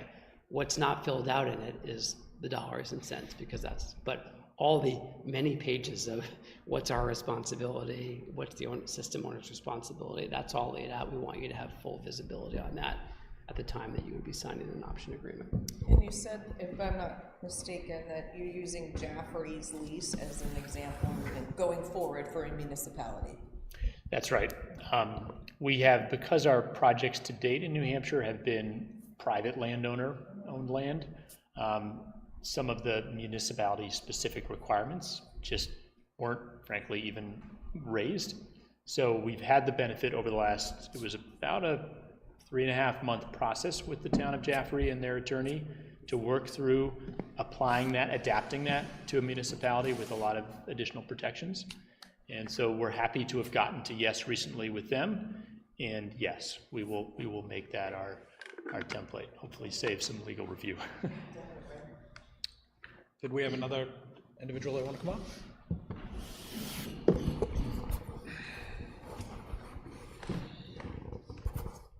Hi, James Merritt, 25 Hook Ave. I was wondering about the profitability. Does that assume growth in demand? And if so, where would that be from? Or is that just, is it assuming no growth in demand? Thank you. So it's a little bit nuanced in that while demand in terms of electricity consumption, all the projections would say that it's going higher. We're seeing more electric thermal loads, heat pumps, we're seeing more electric cars and all that. The generation from the solar array itself is pretty easy to determine. We have engineering models, we have production models based on typical meteorological year, so we take 30 years of average weather data for a given location. We know the engineering characteristics, so we have a very good idea, especially after doing 15,000 of these projects, of how much power it will produce. And then we also have manufacturer warranties on panel production, which allow for degradation up to 0.5% per year. So the cash flow model that the investor will ultimately run and accept or reject takes that year one production and then reduces it by 0.5% per year. And it's kind of agnostic as to what the total load is or demand is in the community. Where that could have an impact, not to get too wonky here, one of the hats I wear is more on the policy and regulatory side. We do see that as demand increases, the need for more generation obviously increases, which has had the effect to increase the value of these projects. So I briefly mentioned this proceeding at the Public Utilities Commission, which will determine what that value is. That's very much a function of what demand is within a given area. So I'm cautiously optimistic that based on the data they've run, this is the first time the state of New Hampshire has done this value of solar study, that they will determine, based on that data, that the rate should be higher. In that case, we will be in a good position to make a more compelling lease offer to the town. And we would expect you to ask that of us. What is the outcome of this PUC proceeding? What does it mean for investor returns? We expect to see a decent share of those returns as the landowner. Hope that helped. I was just concerned because population has basically stayed flatlined, so I was worried about would demand increase if population was staying the same, but I guess it's electrification is the primary population. It's pretty interesting how, not to get lost, but the efficiency of some of these new technologies is leading to more transition. And we have in recent years, Go New Hampshire, have actually seen an uptick in population too. So hopefully more young people like you, choose to live here, stay here. I hope my kids will stay here, but the trend has been moving more positive recently, I'm happy to say. Any more public comment? All right, I'm going to close public comment at this time. I'll move it back to the board. I would like to just offer a possible suggestion before the board maybe makes any motions or takes any action on anything. One of the many things we're criticized for on a weekly basis is it feels like we're always put on the spot to rush to vote onto something. It's like, oh, okay, this is here before us now. We got to move now. We got to move it now. We're going to miss it. I would feel more comfortable if I know we're not meeting next week, but we're meeting the following Monday, the 28th. I would feel more comfortable if we set this up for an additional public hearing in case anyone that watches this, if we can post the PowerPoint presentation to the town website and give anyone an opportunity to digest what they either hear or review from this meeting to see if that triggers any additional comments now. And if you don't want to go that route, I understand, but I don't see the option agreement as a major risk, but I think we would also need, and really to take a vote, I feel like we'd need that option agreement in front of us. And I need something in writing if we were going to take any type of vote to commit to anything. I don't have an objection to waiting till the 20th, but I am not going to be able to attend that morning's meeting. That's the department head. I'll still be away from the Thanksgiving recess, but I would like the opportunity to vote on it. And so either I could do it by Zoom. That would not be a problem. I won't be back Well, then Tuesday. if that's scheduled to be a morning meeting, we may want to consider having a different meeting night where it's, because really my hope is available to anyone else in the public that feels that they have some concerns or questions that they want answered. I'll be back on Tuesday. I've been on overtime. I'm just saying. I wouldn't want to vote on it, for sure. I don't know what everyone else is thinking, if the other board members want to chime in now. You probably know where I'm going with this. To be honest, I respect the desire to perhaps gather more input, but to be honest, we advertised this pretty well. We got the word out, and the folks who are interested are here. And not to discredit any of the comments or the feelings of our DPW director, this first step that we're being asked to take is really low commitment on our part.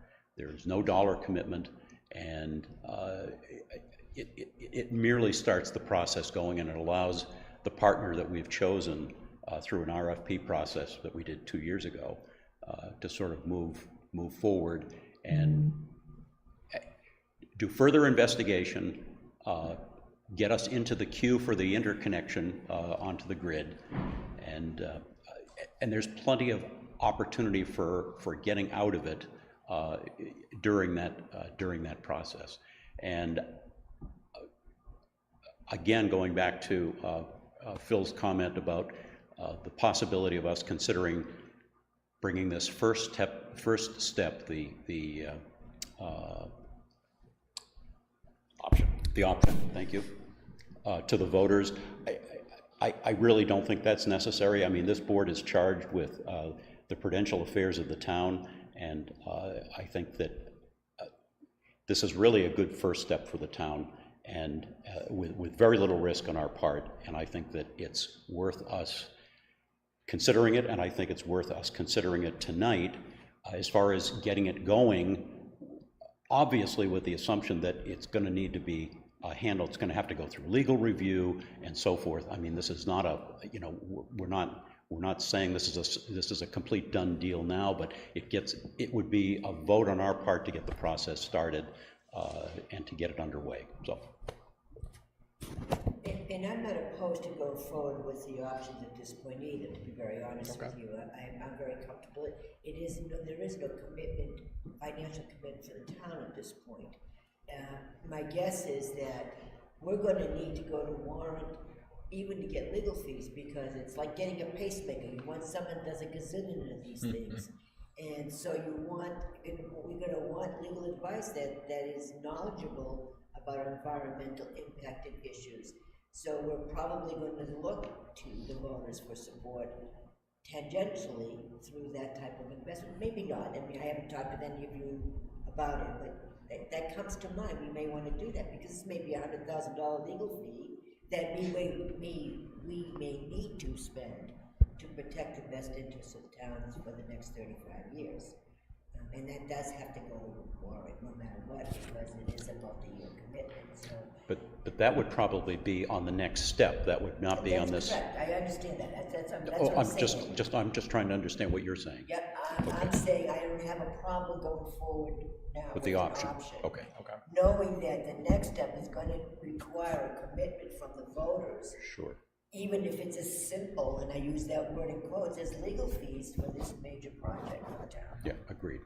Thank you. Okay. I mean, if the board decides they want to move forward tonight, I am comfortable with that. I just wanted to voice that, but I think it would need to be contingent on the final review of the contract, even the option of the option contract. I'm very comfortable moving forward because there is no financial commitment to the town. I feel if we're gonna do it, we need to do it, right? And not delay it for another couple of weeks, as Glenn mentioned. People who are interested had the opportunity to come tonight or to log in and watch it live. So. Yeah, I'm comfortable moving forward with it. Okay, well, what's the board's pleasure? We go forward and Microphone. yeah, you're pretty good all night long. You did. And now when it comes to the crux of it, you didn't turn the damn thing on. I move that we exercise the initial option to have Revision Energy investigate the possibility of locating the solar array panel on the landfill. I'll second it. With anything added? Well, I just want to make sure that you folks are the experts in this. Did we phrase that motion correctly, or should it be phrased in a different way? Yeah, I mean, I think the only thing I might add is I would typically recommend, negotiate and execute an option agreement that allows us to do what you said to do. That, and again, you have to review it. You will have to decide to accept it. Exercise an option for use of the landfill for a solar array. Second. Susan, did you capture that okay? Yeah, can you repeat that? No. Exercise the initial option of Revision Energy To negotiate and execute an option agreement. And at this stage, should we be including any authorization for the chair to be signing any necessary paperwork, or would that come later? I would, just because we have a couple of non-meetings and holidays coming up, so as long as we get the proper legal review, then it would allow me to sign off on any documentation needed. So I'd like to include that as... I so agree, absolutely. And authorize the chair to act on our behalf. Any further discussion? All those in favor? Aye. No opposed. Okay. Thank you. Thank you so much for your time. I know it's been a long journey, and there's still a ways ahead, but we greatly appreciate the opportunity. That's right, we're not done yet, but thank you very much. So when could we anticipate an initial legal draft, and how do we set up this kind of negotiating for this part of the contract? Yeah, so I will aim to get you a draft option agreement with essentially a template lease attached. No later than a week from today. I'll try to do it this week if possible. Yeah. And you'll find the option agreement is very simple. The lease is not so simple. Yeah. Correct. We want you to have visibility, so it's not a big surprise. But we think it probably won't make sense to spend lots of hours getting legal opinions on the lease because it's not the final. It's the starting template. There will be an opportunity to negotiate terms there, but generally it's not fully negotiated at the time of the option. Yeah. Could I ask that you just present Susan, either email it to her if you can, a copy of that presentation. We'd like to put it up on the town's website. Yeah. Of course. Yeah. Yeah. Susan, Chris, I'll just grab your email and I can do that. And Ellie, just if I want to make sure that the motion includes, in addition to the authorization for the chair to be signing documents and whatever he needs to do to execute this, that he also have the flexibility to seek whatever legal review is necessary. That's understood. Oh, okay, all right, okay. Okay. Thank you. Yeah, we'll take a 5-minute break. Yeah.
it got reinforced, which is great. All right, folks, let's get back to it.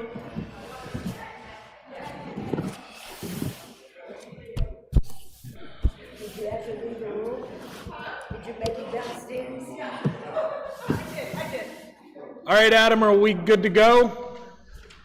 Okay, we are recess. Our next appointment is the DPW Director, contract with Verdantis for years 7 and 8 of the MS4 permit.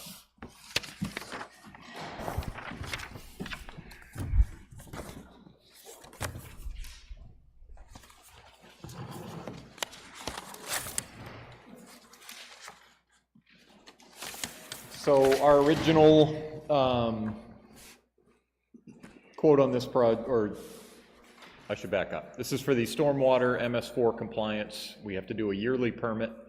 So we have retained the services of GeoInsight, now Verdantis, to handle the technical aspects of this. I want to say at least for the past 4 years, if not the 6 years of the permit.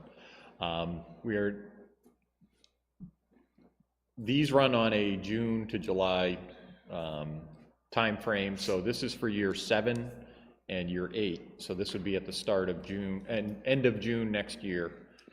The original quote was for $38,000, and a lot of that had to do with our lake phosphorus control plan. At the request of the board, I had reviewed this fairly in depth with the DES and went back to Verdantis with some changes. So the new quote is for $24,000. And these are mostly time and material quotes, so we're going to have to be a little more judicious on how we utilize their services, but this is in line with what we're currently paying. When I went to the budget committee the other night, I did request $28,000 for this line. That covers the stormwater catch basin cleaning that we do under this program, and their rates have also gone up quite a bit. So this would cover us for both of those and could act as a buffer should one or the other be more than we expect. So the 28 would not be for the Verdantis contract, it would be for the line item in the budget. Correct. For this whole Yes. MS4. And that is to cover the catch basin cleaning. It's approximately $3,500 is what we spent on that this year. It was just completed last week.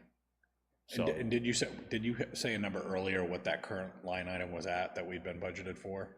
yeah, it was at 38. 38. And knowing that we were potentially looking and going out to bid, but obviously for professional services contracts, we have the ability to retain the engineering firm that we have, and I feel that would be the smarter choice if they got their number where it needed to be, and I think that will save us that much in having to go to a new firm and explain everything and go over everything again.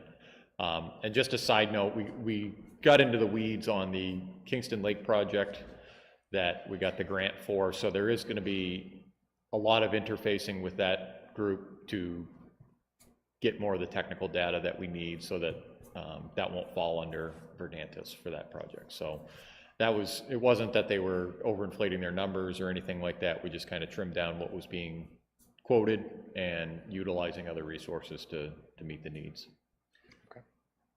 Okay. The price for year 7 and year 8 is the same? Yes. Is there a reason why there wouldn't be an expected, at least escalation of some kind for year 8? I'm just curious. Normally, when you see multiple years like this, they go up for no other reason than the cost of inflation. Well, maybe all the extra costs are in year 7, and you just saying. Hey, maybe. And again, these are time and material quotes, so these are estimates as to what we would use. These are not hard and fast. Correct. Firm numbers. And it is quite probable that we will be more expensive than that, but I think between the catch basin cleaning and that, we can get where we need to be. And it will just be incumbent upon me to monitor our usage of the engineering firm more than we have in the past to make sure that we're staying within budget. Okay. So navigating this stuff moving forward, some issues have come up about multi-year contracts and how we budget appropriately for that. How do we navigate this to make sure this is done properly? As Phil's aware of that, and we do have that paragraph that was vetted by our attorney that we can Okay. add to this contract, if you can talk to Verdontis and Yep. make sure that's good with them. Absolutely. So do we need to take a vote on this right now, or can we just make sure they're okay with that language and that? Yeah, I think it would be, I guess if we could just take a straw poll or something to let them know that we're theoretically in favor of the Yeah, agreement as it it's a sits. general consensus of the board that we are in Yes, favor of this. absolutely, yes. I just want to, before we engage in any multi-year contracts, due to some budgeting information that we were recently trained on. Absolutely. I do have one other item, if I could. Sure. I had been told that I was the point person to meet with the DOT on a parcel of property for an expansion over on Colonial and 125. Correct. We met there today.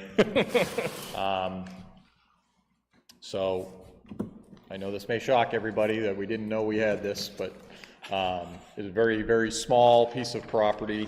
Oh, I knew last week when they showed it to us.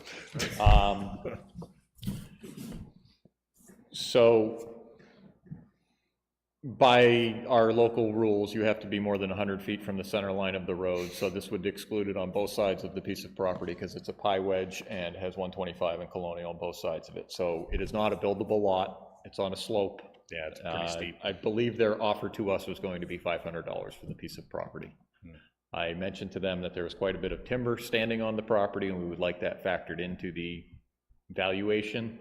And they were going to take a portion of it for, as a right of, or a portion of the lot. I let them know that we would be more interested with dispersing of the entire piece of property rather than having a 25 by 15 corner of a lot. So they're going to be revising, taking the timber into account and giving us full purchase price for the property. They hadn't initially planned on that, but I felt it was in our best interest liability-wise to be rid of this lovely little Yeah, I would definitely, parcel. I would prefer that they buy the whole thing, because it's a useless piece of Yeah, and it's of real no, estate for it's that. of no use to the abutting property either, because there is a drainage easement that separates the two properties, so they couldn't do anything with it on that side. So they will be revising their appraisal, and at that time, I'll be bringing that before the board for approval or comment. Okay. So that's an update on that. All right, thank you. Thank you.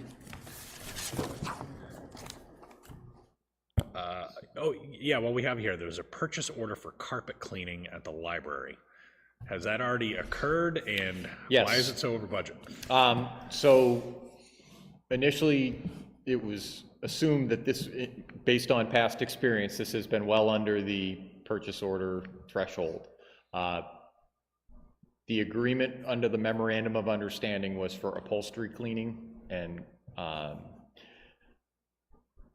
furniture cleaning, so that added to the cost and put it above. So yes, it was done, we got the bill, and as soon as we got the bill, we realized that it was over the purchase order amount. So not done intentionally, but it was an added cost because of the memorandum of understanding that we previously had not paid for, so it kind of threw off our.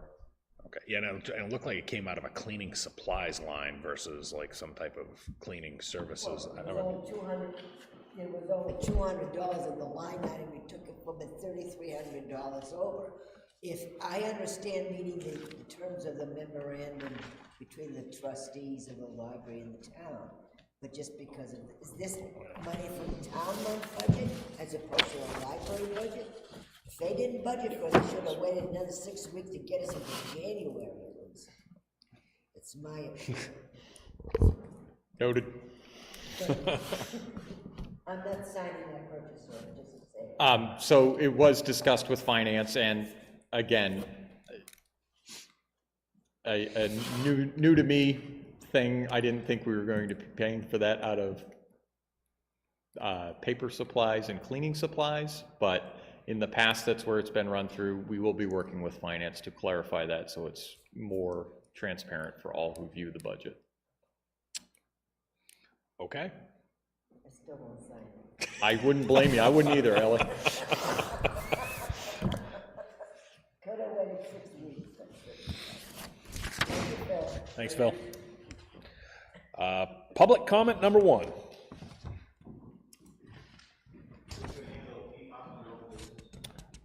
Yes. But this, Correct. But there's notes of a public comment, but they've provided it. They've, yes, I mentioned that someone may be coming in to Okay. talk about it, but I didn't know what happened under public comment. okay. Are they here? That you know of? 9 Rock. okay. Yeah, you gotta come up to the table, make the microphone green.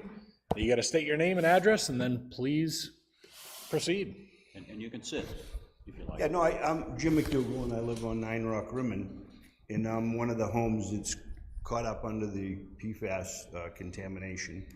And I just went into the town office to ask Susan, because I understood there's been some discussion about the contract, et cetera. So I'm just here trying to become informed of what's going on. I don't have any specific questions. Okay. I'm just trying to follow what's going on next with this. Okay, yeah, we'll talk about that in detail. Have to go back out to bid for failing to meet specifications, but we'll get a little further into that. Thank you. Any other public comment? Committee liaison reports. We'll start with Lori. We'll start with Ellie. And just to update myself on what was going on there and some of the procedures. And I also, the Wage Matrix Committee has worked on a proposal that they will present to us this Wednesday night. So that's all I have. All right, Glenn. I had a text from the Director of Recreation today that there's going to be public recognition coming up, I believe, this Friday for the donation that Partners Bank made to help get the playground refurbished. Okay. And he really wanted to have a select board member there, and since I was the liaison, he asked me first. Unfortunately, I'm going to be out of town working up north that day, so I suggested that perhaps Lori might be interested, and so I provided him your contact. I don't know if he's reached. We've already. You're gonna do it? I'm gonna be there. What time are they doing that? 1 o'clock? 1 o'clock. At the rec center? No, at the, At the playground by the fairgrounds. Oh, okay. Yeah. By the fairgrounds? Friday. So suffice it to say that, I mean, if anyone else is, wants to be there, I'm sure that would be perfectly fine. But Paul would like at least somebody there from the select board, so. Okay. You're gonna be working probably, so. Yes. Yeah. Okay.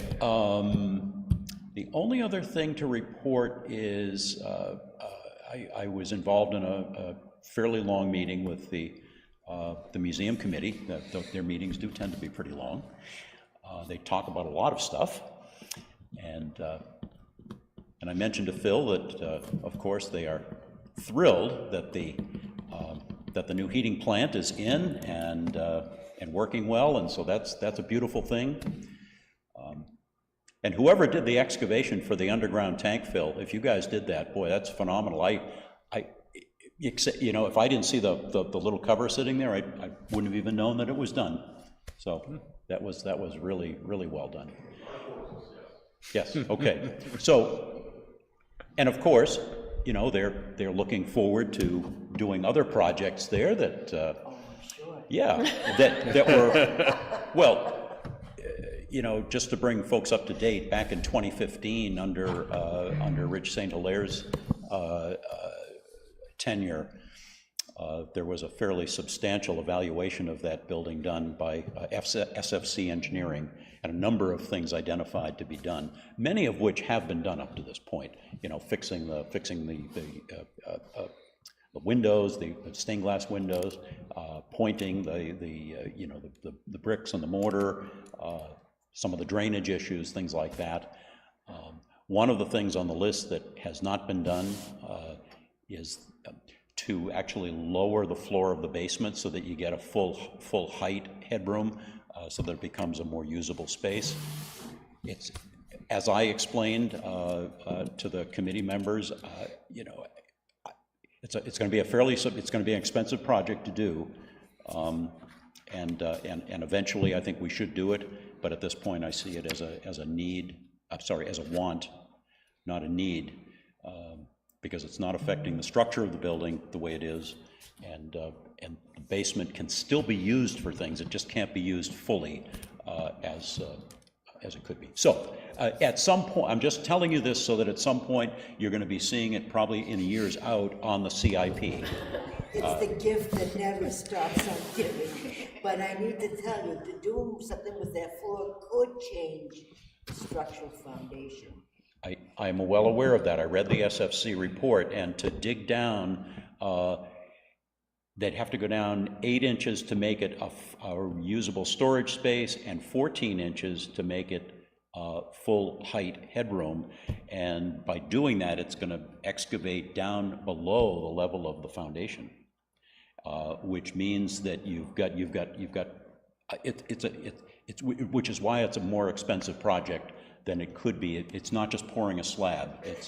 It's structural work. It's stabilization work. It's back in 2015, it was estimated to be a $160,000 project, and now it's going to be triple that probably. So, anyway, I just wanted to make sure you were all aware that that project is sort of on the horizon, down the road a ways, just in case you hear about it.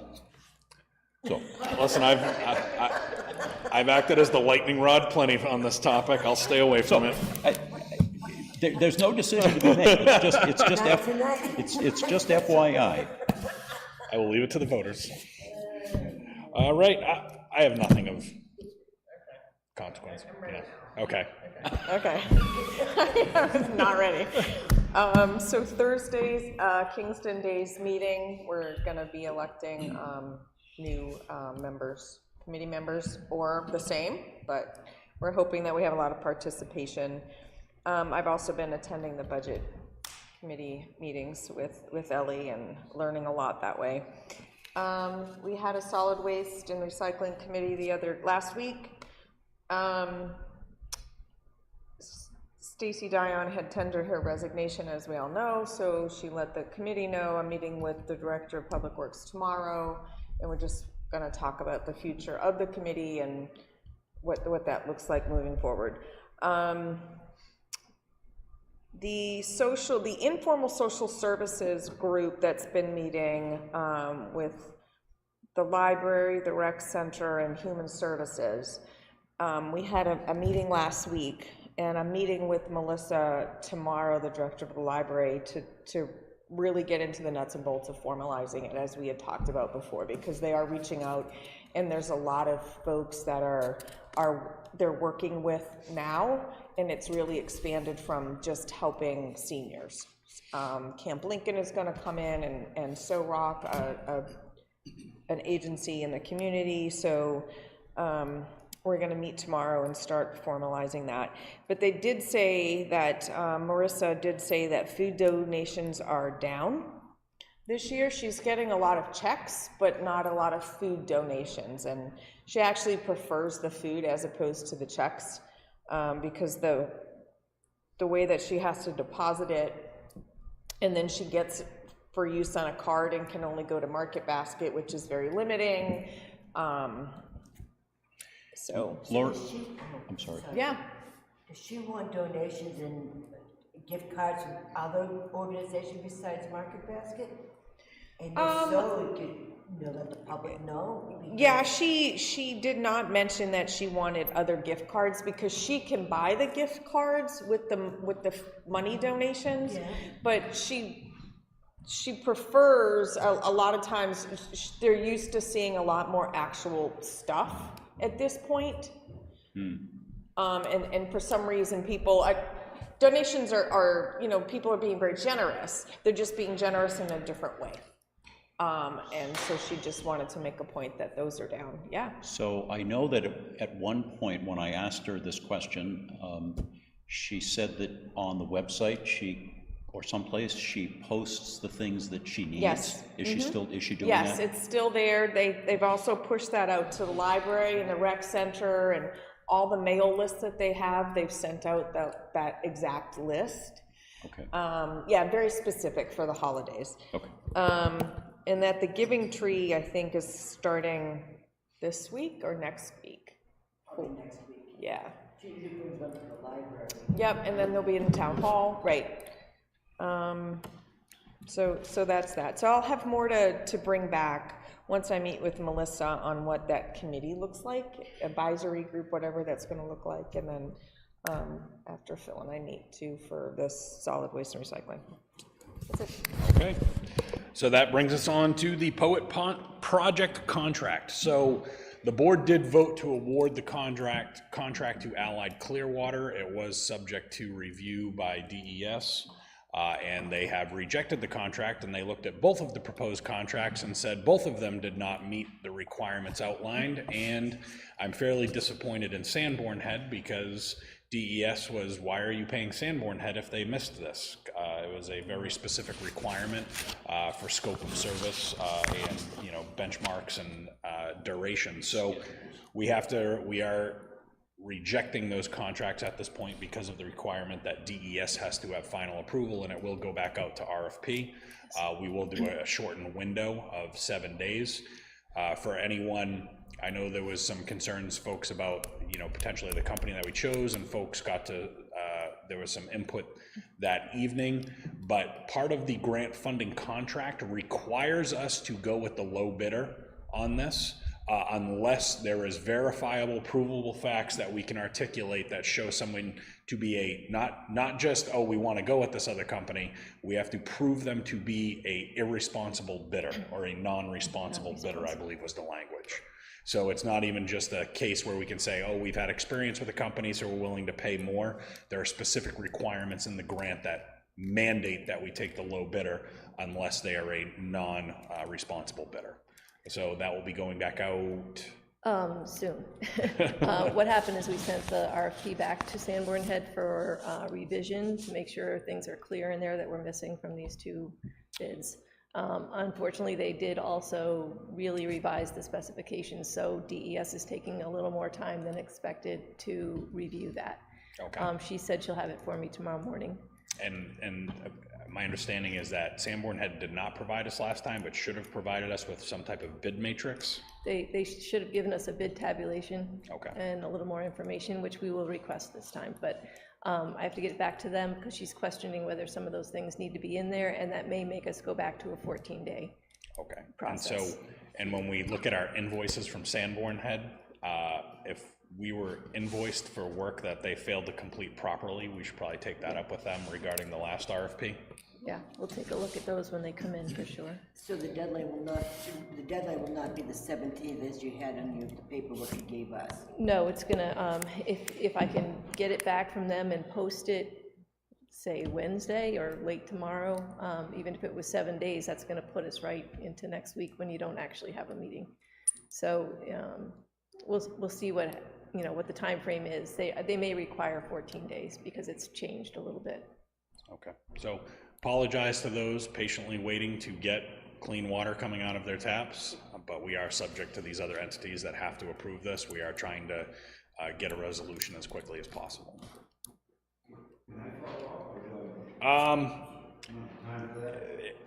Let me get to public comment number 2. That'd be the most appropriate place, and if you want to discuss anything, that'd be the appropriate time to do that. So capital improvement plan worksheet Susan has prepared. We only have one item on there. It's not very complex, so unless there's something you want to add. I talked to Phil about the perambulations because he's now your perambulator. Yep. He's talking to some of the other towns already, and they might just do it the old-fashioned way and walk them, I thought we had decided that's exactly what we would do. Yeah. Okay, yeah. So then he said if he wants to in future do it with the surveys and the GIS, he estimated 20,000, so I put it in 2025. I don't know if you even want that there. Yeah. I'm not sure we need to. I mean, if the perambulation walks the old-fashioned way, let's stick with it.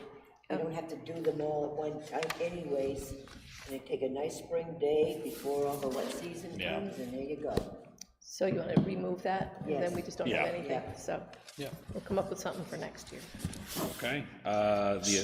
So just for clarification, at a previous meeting or meetings, we had talked about some projects for possible inclusion on CIP, but as it turns out, they were projects that really belonged under the DPU. Yeah.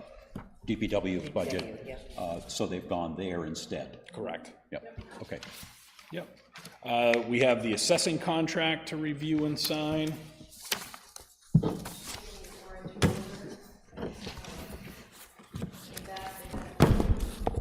They had it reviewed by the DRA, and it includes the language we requested to have put in to cover the multi-year. Okay. So I think it's ready to go. Okay, and this was, and you know, we had already obviously picked the vendors based out of the RFPs on cost. We just needed this to have all the legal review that we needed going Yeah. forward. So we take a motion to accept and authorize the chair to sign all documentation regarding the assessing contract with Cochran Consulting Associates and for the town of Kingston. This is the agreement for general assessing, cyclical inspections and reevaluation, and to the assessed the assessed values in 2028. So the term of the contract will be January 1st, 2024 through December 31st, 2028. Any further discussion? All those in favor? Aye. Any opposed? Okay.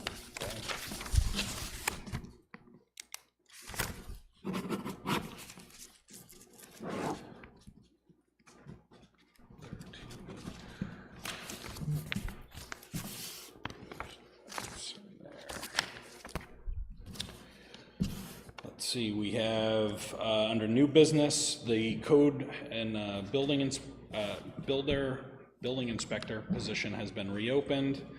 Discuss hiring committee time frame. Our current interim building inspector has indicated that he has been too busy and will plan to give up the interim job by December. You know, he's had limited availability as it is. And so I guess Susan was looking for some guidance. Should we look at hiring somebody in the interim? I think that could almost be problematic if we pick from the candidate pool, that it shows that you're essentially giving them preference to it. I did give Susan a contact if we get in a jam for a complicated issue. I know the building inspector in Epping has said that if you have a complicated project that you may need some type of review or assistance with, he might be available to come over and help the town, and that's Dennis Pelletier, who is the building code enforcement officer for the town of Epping, and he does have a lot of experience. He's been I think the longest serving one that the town of Epping's had. But I was hoping that you might at least set up the committee so we could start. I do have, I think, 6 applications from the last time that said. I have one that's going to be putting one in within the next week. So, Lori and I had volunteered to be on the committee, and above and beyond that, we wanted department head, probably an inspector or two, Yeah. and Inspector, I think, yeah. okay, and I don't know how the rest of the board feels about it, but the person who knows how that office runs is Tori, the assessing clerk, and I think to have her in on those discussions would be appropriate, but I think she'd know some of the right questions to ask. I think she'd be good, and she has a bunch of perceived pitfalls of what's going wrong, and she may be able to advocate for some of those items. I disagree. Okay. I think we can get questions from her to ask. Okay. But if the position is that she, I haven't looked at the job description, but I can't recall if the inspector is going to be in a leadership role for her. And if that's the case, that's completely inappropriate for her to be involved in an interview. Okay. Well, I guess having you and Glenn head up the committee, I'm comfortable with you two organizing the other folks that are on it and moving forward with it. I mean, it has to come back to the board for recommendations or votes anyway. So I would rather you two spearhead what you need to do, get the other committee members that you need so that we can start interviewing folks. You might want even to ask Robin, consider the land use admin or another realtor. I mean, you want someone that's familiar with property and planning board issues, and that might be a good person on the committee. That's what I was heading with that. It doesn't have to be. I mean, if you want, you could reach out to Lynn Merrill. I mean, she fills the role as the planning board chair as well as a realtor. If you wanted to reach out to, I'm not sure if you want to engage. I mean, I think if we could get the other Glenn, I think he'd be a tremendous resource to have, because he's kind of the first line of defense on a lot of these issues. And one of the inspectors. Right. And I've got to tell you that, the comment about the town planner, I think is a really good one, because in towns that I'm familiar working with that have town planners and building inspectors and code enforcement, I mean, those two individuals and departments work very closely together. And I know that even during the time that we had a full-time person, when Jess was here with us, Glenn Greenwood's comments were, especially since they sat close to each other, Glenn, our town planner, felt very comfortable with the level of interaction that was taking place. And so so that's probably a good suggestion. But do you, Chris and Ellie, feel comfortable if Lori and I kind of set up that? I feel comfortable with your abilities to take care of it. Okay, so one suggestion would be to, proceed with the interview process with the candidates that we have, and if we found one that we were really comfortable with, how would you feel about moving forward with that person being part-time between now and the end of the year, and almost using that as a trial period? And if it worked out, move to the full-time as of January 1, which is what we agreed to as far as the position and budgeting. Move that fast. Well, yeah, It's assuming. only 6 weeks to January 1. I understand, and it might not happen. Right. But let's say it does. Let's say if lightning strikes. Let's go. Giddy up. We'll go with that hat over there. I'm good with all of that. You and I can brainstorm. You guys can So I guess I have a more practical question. In lieu of no inspector, what are residents gonna do who are waiting for things, permits, things to get signed off on? Is the expectation for everybody to stop doing whatever they're doing, waiting until we hire somebody?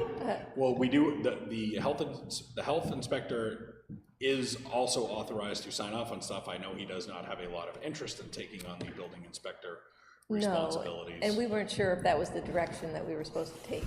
So it's just been kind of uncertain who's gonna be there, when, and what. So, and I know Kyle is not gonna abandon us, but he won't be around too much. So he'd be happy to be done, but he did say he'd support anybody else that came in if we did another part-timer. Part of the risk that we run here, aside from not providing the service that we owe to the residents of town, is that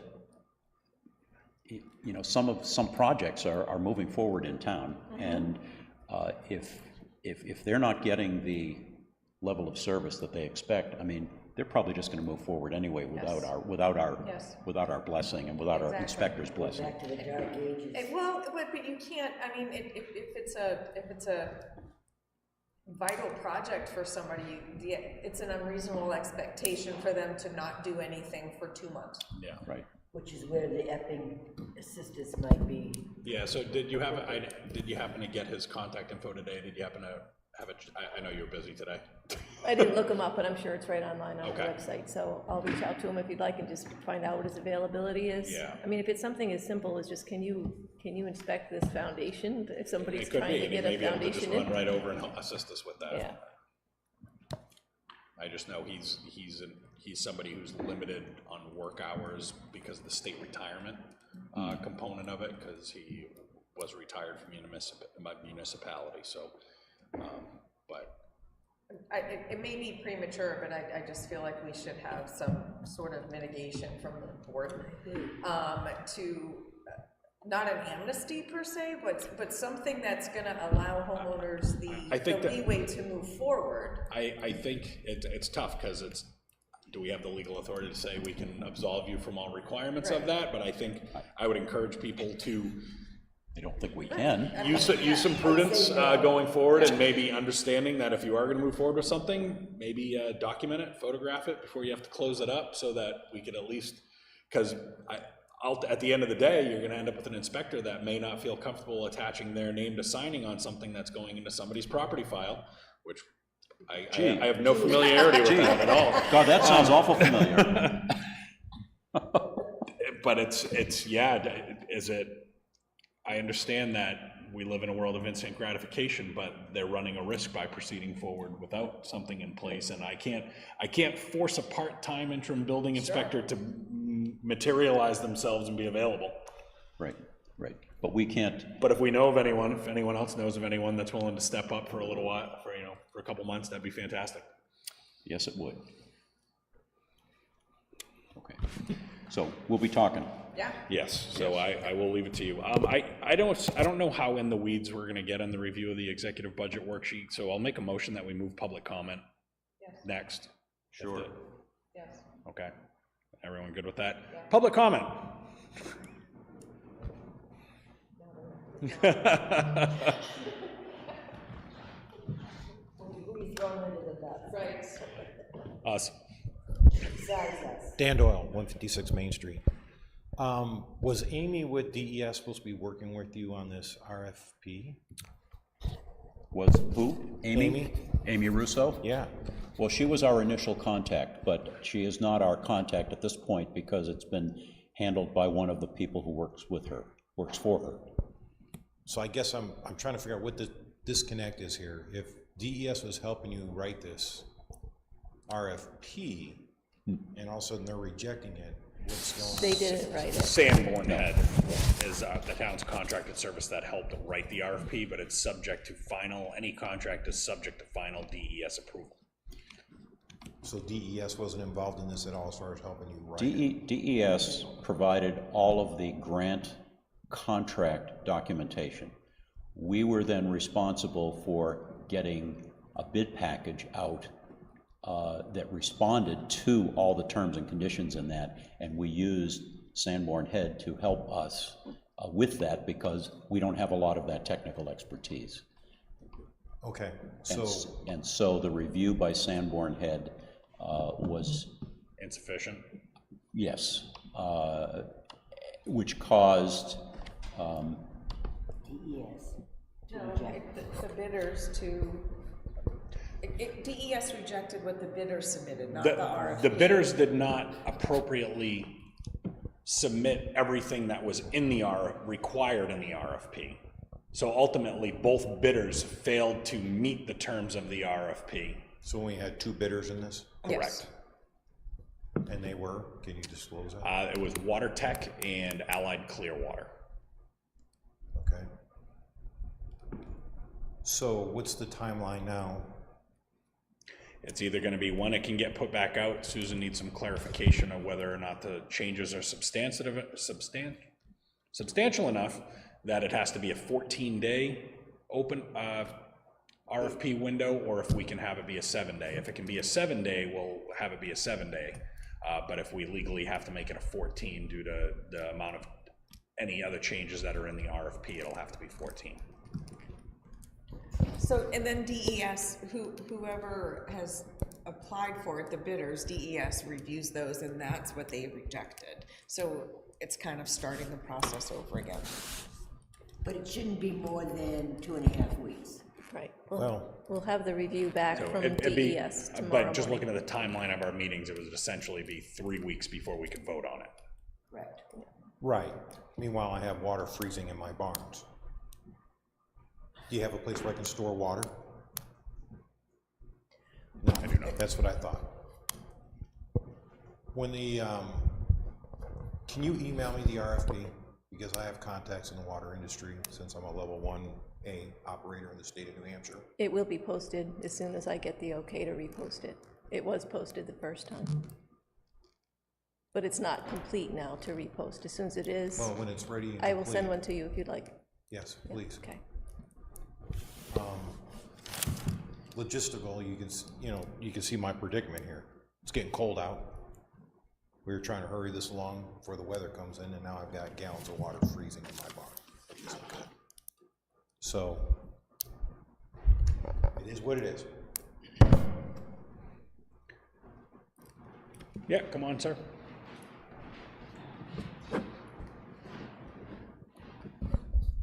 Jim McDougal, 9 Rock Rimmon Road. So to clarify, I think there were 5 of us originally that were over a certain level, and a system was installed in my house, and it's been maintained, the water tested, etc. And I have nothing but good things to say about that. It's been a very good process. The existing contractor, Water Techs, has been good.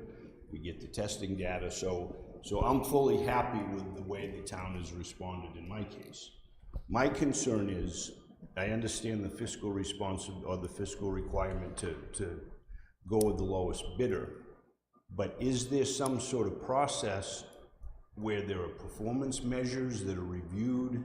So if the contract changes from what right now seems to be a very workable solution, at least for me, is there a way to review this to make sure we get the same level of service from a new contractor or a different contractor, if that's the choice of? Yeah, I guess I'm not familiar with your specific contract, but the parameters of the contract will be whatever goes out in the RFP. So if you were possibly getting a service that's not outlined or bid on or provided in the new contract, we would not, whoever is awarded the contract may not be providing that same level of service. So I can't speak to what any differences may be. So it may behoove you to, when the RFP does get posted, to look at it and review what the current terms of your current contract are and how to see if you're getting the same level of services. Yeah, and I'll do that, thank you. I guess my bigger concern is DES seems to have reviewed the bids that came in, et cetera. Did they review the performance of the contractor after the contractors?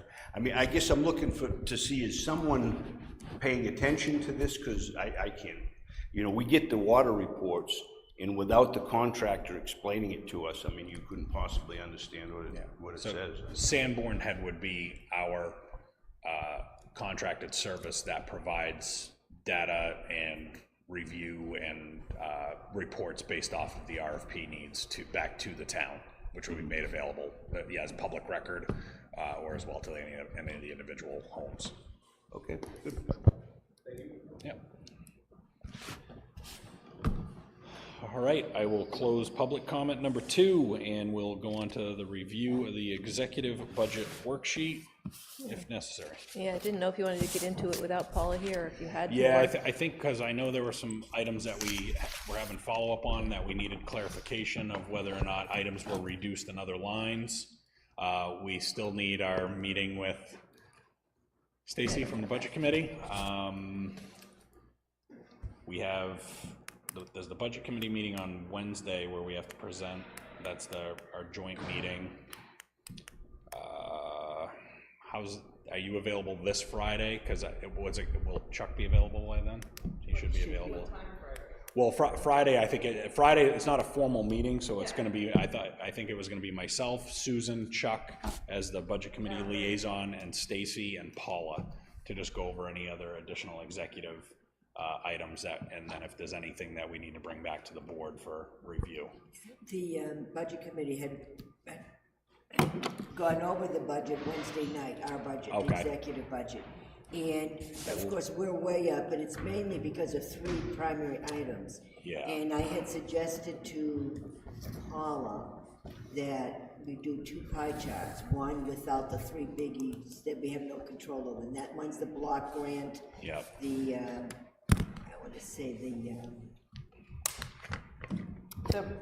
The poet. The poet system. poet system. Consulting services. And there was a 3rd one. And those Health we have insurance. Yeah, all the Yeah. In retirement, use the retirement system. And given those three, everything else looked good. So this is your last select board meeting. You're correct. presenting to the budget committee on the 19th, which is next Sunday. Oh, perfect. So this would be the last chance that the select board would, I mean, besides, we're gonna review it. Yeah. Like I said, a lot of our stuff, well, if you just look at the numbers, you're like, oh my goodness, what happened? But it's all, I mean, yeah, the big substantial changes are completely out of our control. You know, we have to budget for expenditures for up to the $290,000 for the grant reimbursement. We have to budget to expend that funds. Obviously, retirement costs and health insurance items are out of our control. We have a duty and an obligation to pay those to the employees and provide those benefits. Right, I mean, just for clarity though, I mean, on the grant side, yes, we have to budget for the expenditure, but there's offsetting revenue for that. So. Absolutely, but it's, if people look at what they want to look at. Oh, I understood. But in the explanation part, yeah, that has a revenue offset, so. But it's still a 73% increase in your budget. Well, So, but there's also an increase in our revenue side. Is that inflation, 73%? maybe we got the decimal point the wrong place. But no, I think that that's gonna be, there's gonna need to be a lot of explanation on those areas. Sure. And then, I mean, Yeah. there's no. So for the Sunday meeting, is that posted, or is it only, are we only expected to have a couple of representatives? I was going to say, is that the full board? Or is that the full board? It's usually just the chair and the Chair. liaison. Okay, so that's. And if you have extra people, then you may want to post it.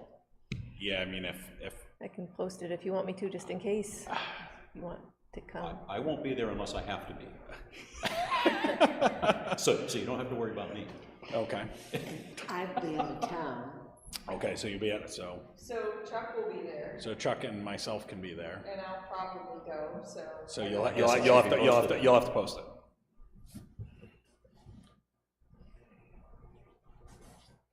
Well, fantastic. Did you say 73%? Your executive budget is 73.34% increase. But like I said, we've pulled in, we've reduced other lines and other departments of stuff that's been, small expenditures here and there, like town resources, supplies, telephones, those type of things have gotten pulled into our budget and removed from others, but like I said, it's.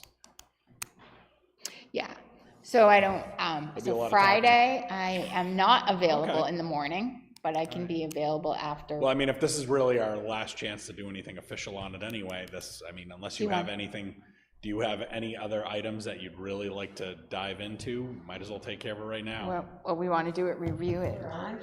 Yeah. We're gonna just do it. Yeah. Okay, so there's gonna be a question about, so your executive budget includes executive, legal expenses, personal administration, and and insurance, regional dues, town inspectors, and the health department, and patriotic services. So, so then the questions are gonna come up on paper performance. They sure are. Well, I have a feeling we don't really have an answer for that until they absorb our, presentation on Wednesday. And so I think because it's currently in the budget, correct? It is in the budget only for the mandatory paper performances contractually obligated by the town. Okay, so it only is what? Yeah. It's people that have contracts, not. Yeah, It's so that is the only amount that is in the paper performance line. Wait, and we're still at 75? I'm just telling you what the numbers say. Huh. Well, that's unnerving. And so if paper performance was to be put in there, depending on how the meeting on Wednesday goes, it would be even more of an increase to your budget. You might just go to 100% doubling it and I mean, Okay, so what, okay, pay performance, I don't think we can really, No, we can't, yeah. we just, yeah, let's, we gotta let that one ride until the presentation on. So there was a question I have a that, question on that. So if it's for the department heads, they don't fall under the wage study. If it's contractually agreed in their contract, it's still pay for performance for those people.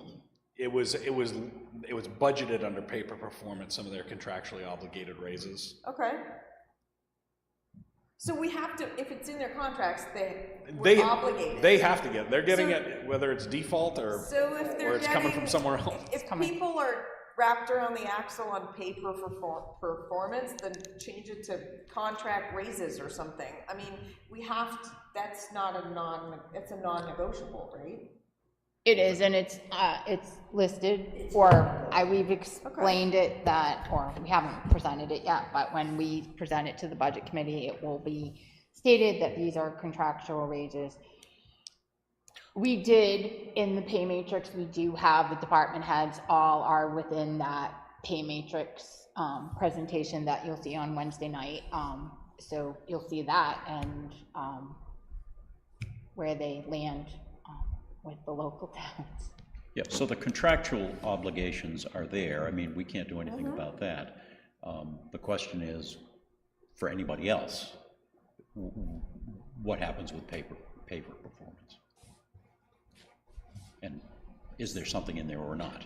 And I think it's, we were charged by the budget committee last year to come with something, and then they're gonna have to make a decision within their budget of whether or not they want to look at implementing a pay matrix wage, or continue pay performance, or say we're not funding any pay performance and not implementing anything, which I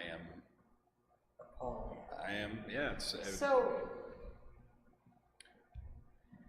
So if we implement the pay scale, the pay matrix, whatever we're calling it, it still raises. yes. So it's 6 of one, half dozen of the other. I'm getting a little confused. Correct, but So it's still an increase in but it's wages. not as subjective to Semantics. It's here. basically a step, it's basically a step increase. It's not left to a super. Yeah. All right, then, so then It's we based on length of qualify service and course of tenure. a different color. Yeah. All right. I think once that we present the data, there will be some departments that will be playing catch up, and there will be some departments that Are good.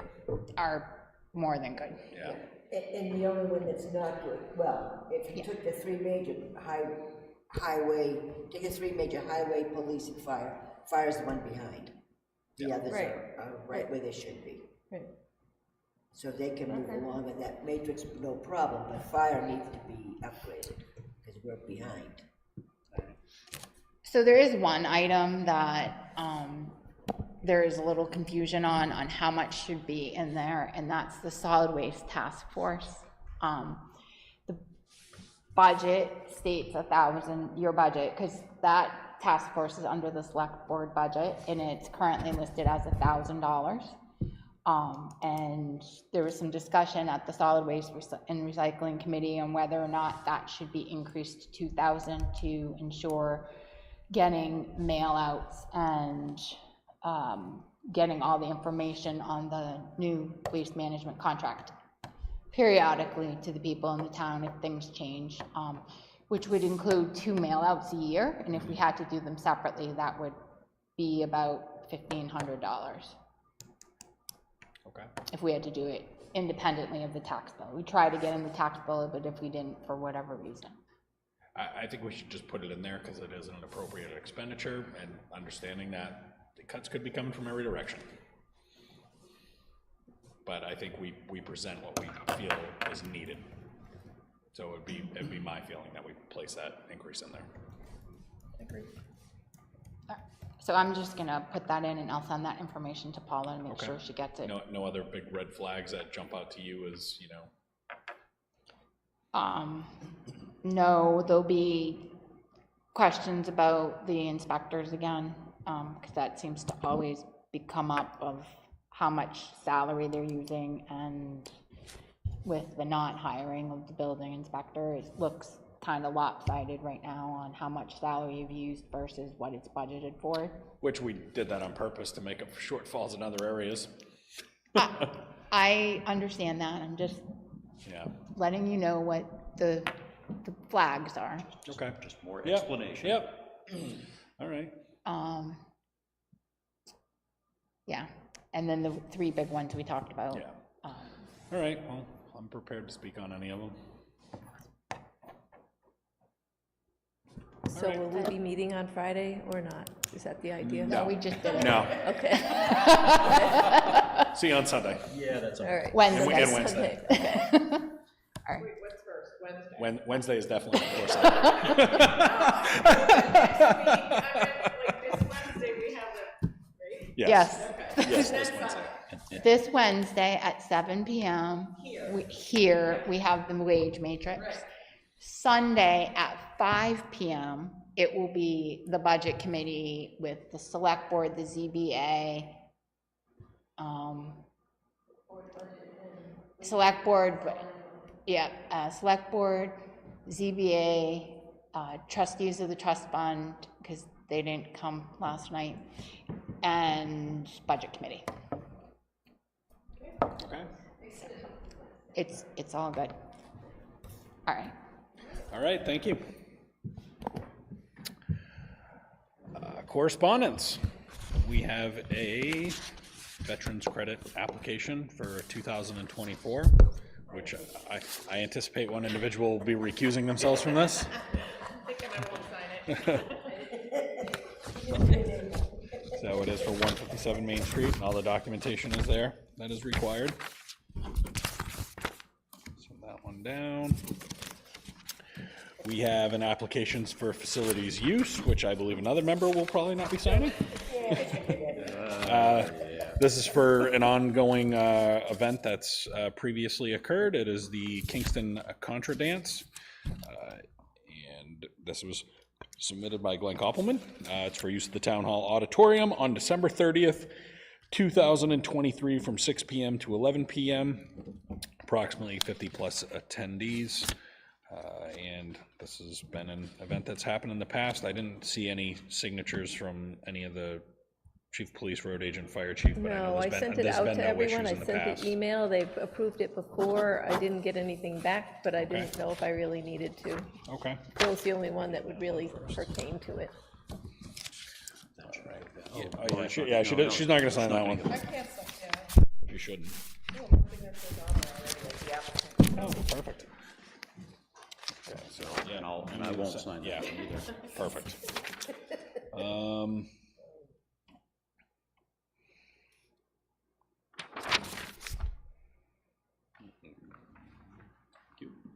Construction costs. We have a bond reduction worksheet for Fieldstone. And, yep, that's all, but, yeah, it's been reviewed by the town engineer, Dennis Quintal. Has a detailed explanation here, and the changes on here reflect this, so if everyone's okay with me signing the release. Yes. The release of that bond, but we are gonna leave a balance of $5,428.38 per recommendation of the town engineer. And planning board reviewed it as well? Yep, been reviewed by the town engineer and the planning board, so I'm the only one that has to sign that. There wasn't, under the Verdantis, there was another letter from the DRA just about the assessing services and cyclical inspections. I just left that in there with the assessing Okay, contract just wanted to part show of they it. reviewed it. Okay, all right, perfect. Reattach that. We have that done. Ellie has a purchase order to sign. No. I will sign it, not because I would agree with how it went about, but the service has already been performed and we have an obligation to pay it. As long as you've got 3, you don't need me.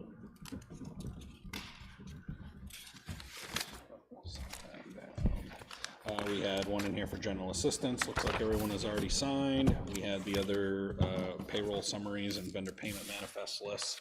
If you want to sign that one. I think Ellie and I have already, Yeah. we've already done those. Yeah, so let's make sure.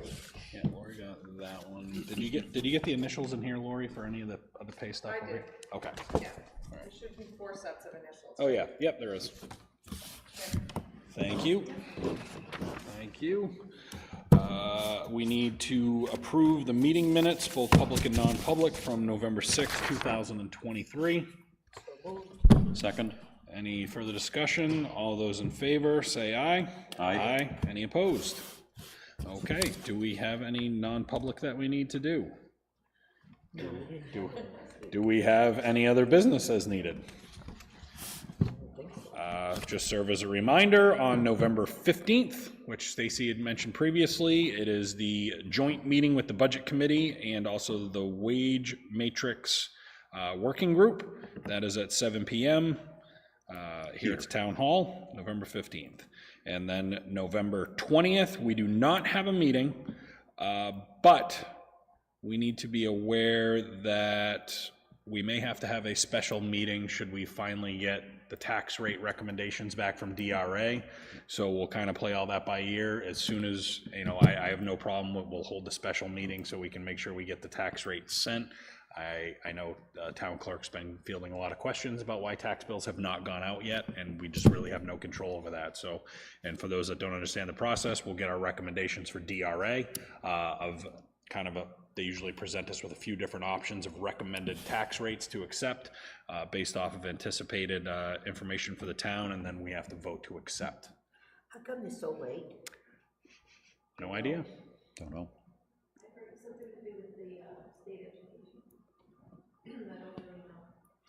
Awesome. The school doesn't have it either, so it's not Nothing, like it's... yeah. Right. And other towns have had it for weeks. Yes. Really? Yeah. Oh, yeah. Yeah, there are other communities that got there. Oh, yeah. Like, Don't we have any? input on that, Stacy? Yes, no? Paul, I told us last night at the Budget Committee that only 60 towns out of 212 towns in New Hampshire have gotten their tax rate as of last week. Wow. But it'll be our fault. 30% of the towns have got it. Yeah. Yeah, so that's what we were told, because obviously the Budget Committee wants that information. Yeah, that's an important number. It might be a little. Yeah. And the reason is why? It's the state, but I don't know. We don't really know. Yeah. So only 60-something out of 212, so. Oh, in your budgeting stuff, we had a thing in here from NHMA regarding our dues. Are we budgeted appropriately based off of the NHMA dues? So the anticipated 2024 dues, according to this letter, are 6,307 or 807? It was the same as Okay. we talked about it before, but Yeah, I thought it was supposed to be the same. I just want to, I have a number written on here and I just want to confirm that so it's in the budget the way it's been going. No, it's, Boy, could be either one, right? Couldn't it? Yeah. 3 or an 8. Yeah. I don't know. I'd guess 3. It was somebody with what I wrote horrible down. handwriting. I can usually That was decipher quite a few things. Sorry. I mean, that's just our NHMA 6307. dues. We may have a dues line that's larger if it encompasses all, but I'm not sure if you have a breakdown in like a. right, I don't have the breakdown. I Okay. just have 7,200 for your dues. Okay, so I'll make sure Paula That would just be confirms that. RPC. Yeah, RPC, yeah. There's the RPC and then there's NHMA, and they're probably very close in amounts. So I can't imagine 7,200 would Gonna cover it be all? more. No, not the total. Right, but you also have like other ones in the inspectors and the health inspectors and that in your budget. Dues for them Yeah. individually. So can you follow up with Paula tomorrow to make sure that's not something I have to I wonder coordinate if with RPC Stacy might- prior to? is I RPC just maybe marked under it planning? that we Okay. might, so Would that RPC be before under Sunday, I'll make sure I touch base with Paula to get the Yeah. right. I think in the past it fell under select board. Did it? It I is. believe. All right. Yeah, I thought so. You like the line number? Some towns put it under planning board, but 4130-11. most towns put it under We select. had it under, that's what I was just It's wondering. 4130-11. Oh, actually, we did have one other item that I needed the board to look at. It's regarding notice of violations for 51 North Road. Apparently, there was a medical call that went out to that address. Let me just read some information that came from the fire department, and I don't want to ad-lib it. Last Monday, not today, but last week on Monday, the fire and police departments were dispatched for a call in the early hours to 51 North Road. But on the second floor of the barn, the property has multiple people living in it, and they were towed to the second floor, which has a bathroom, kitchen, and multiple people living and sleeping there. The bedroom/living room doesn't meet egress for a bedroom. Also, another gentleman was coming down from a third level and indicated that they are trying to fix up rooms on the first floor, and they indicated they are workers for a company and they're just allowed to sleep there. But apparently we went back into the property file. There are cease and desist dating back to 20 years from a couple different issues, but if you look in that supporting documentation that Susan provided earlier, there's items that actually show, even when they applied for, it looks like they asserted the fact that they predated some zoning on some occasions or predated some votes, but you can see on a building permit application at one point when they were looking to do something with the barn, it clearly states that there's no bedrooms, no bathrooms in there. So with that, with that evidence right there, it shows that there's no predating certain items. So due to the kind of imminent life safety issues, the code enforcement officer did draft up a notice of violation and notice to vacate the essentially unpermitted dwellings, apartments, rooms within that barn. And so he's drafted this up. He's cited some of the, the building construction requirements. There's obviously never been a certificate of occupancy. I don't know the exact nature of the medical call that was there, but obviously if they have people living in something that's not permitted to be done that. So it's pretty forceful language in it.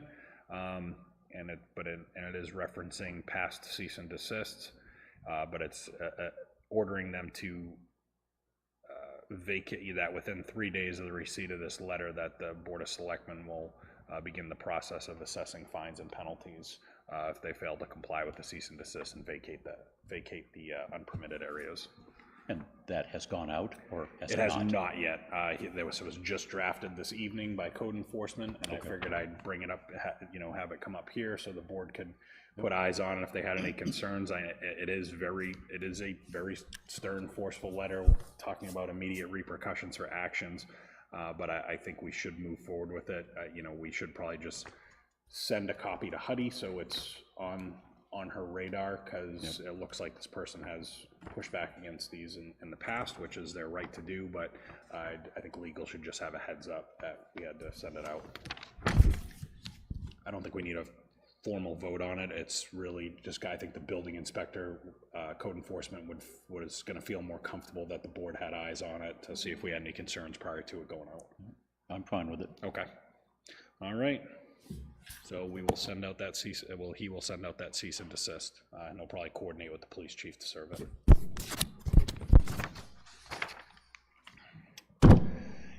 Any other board business?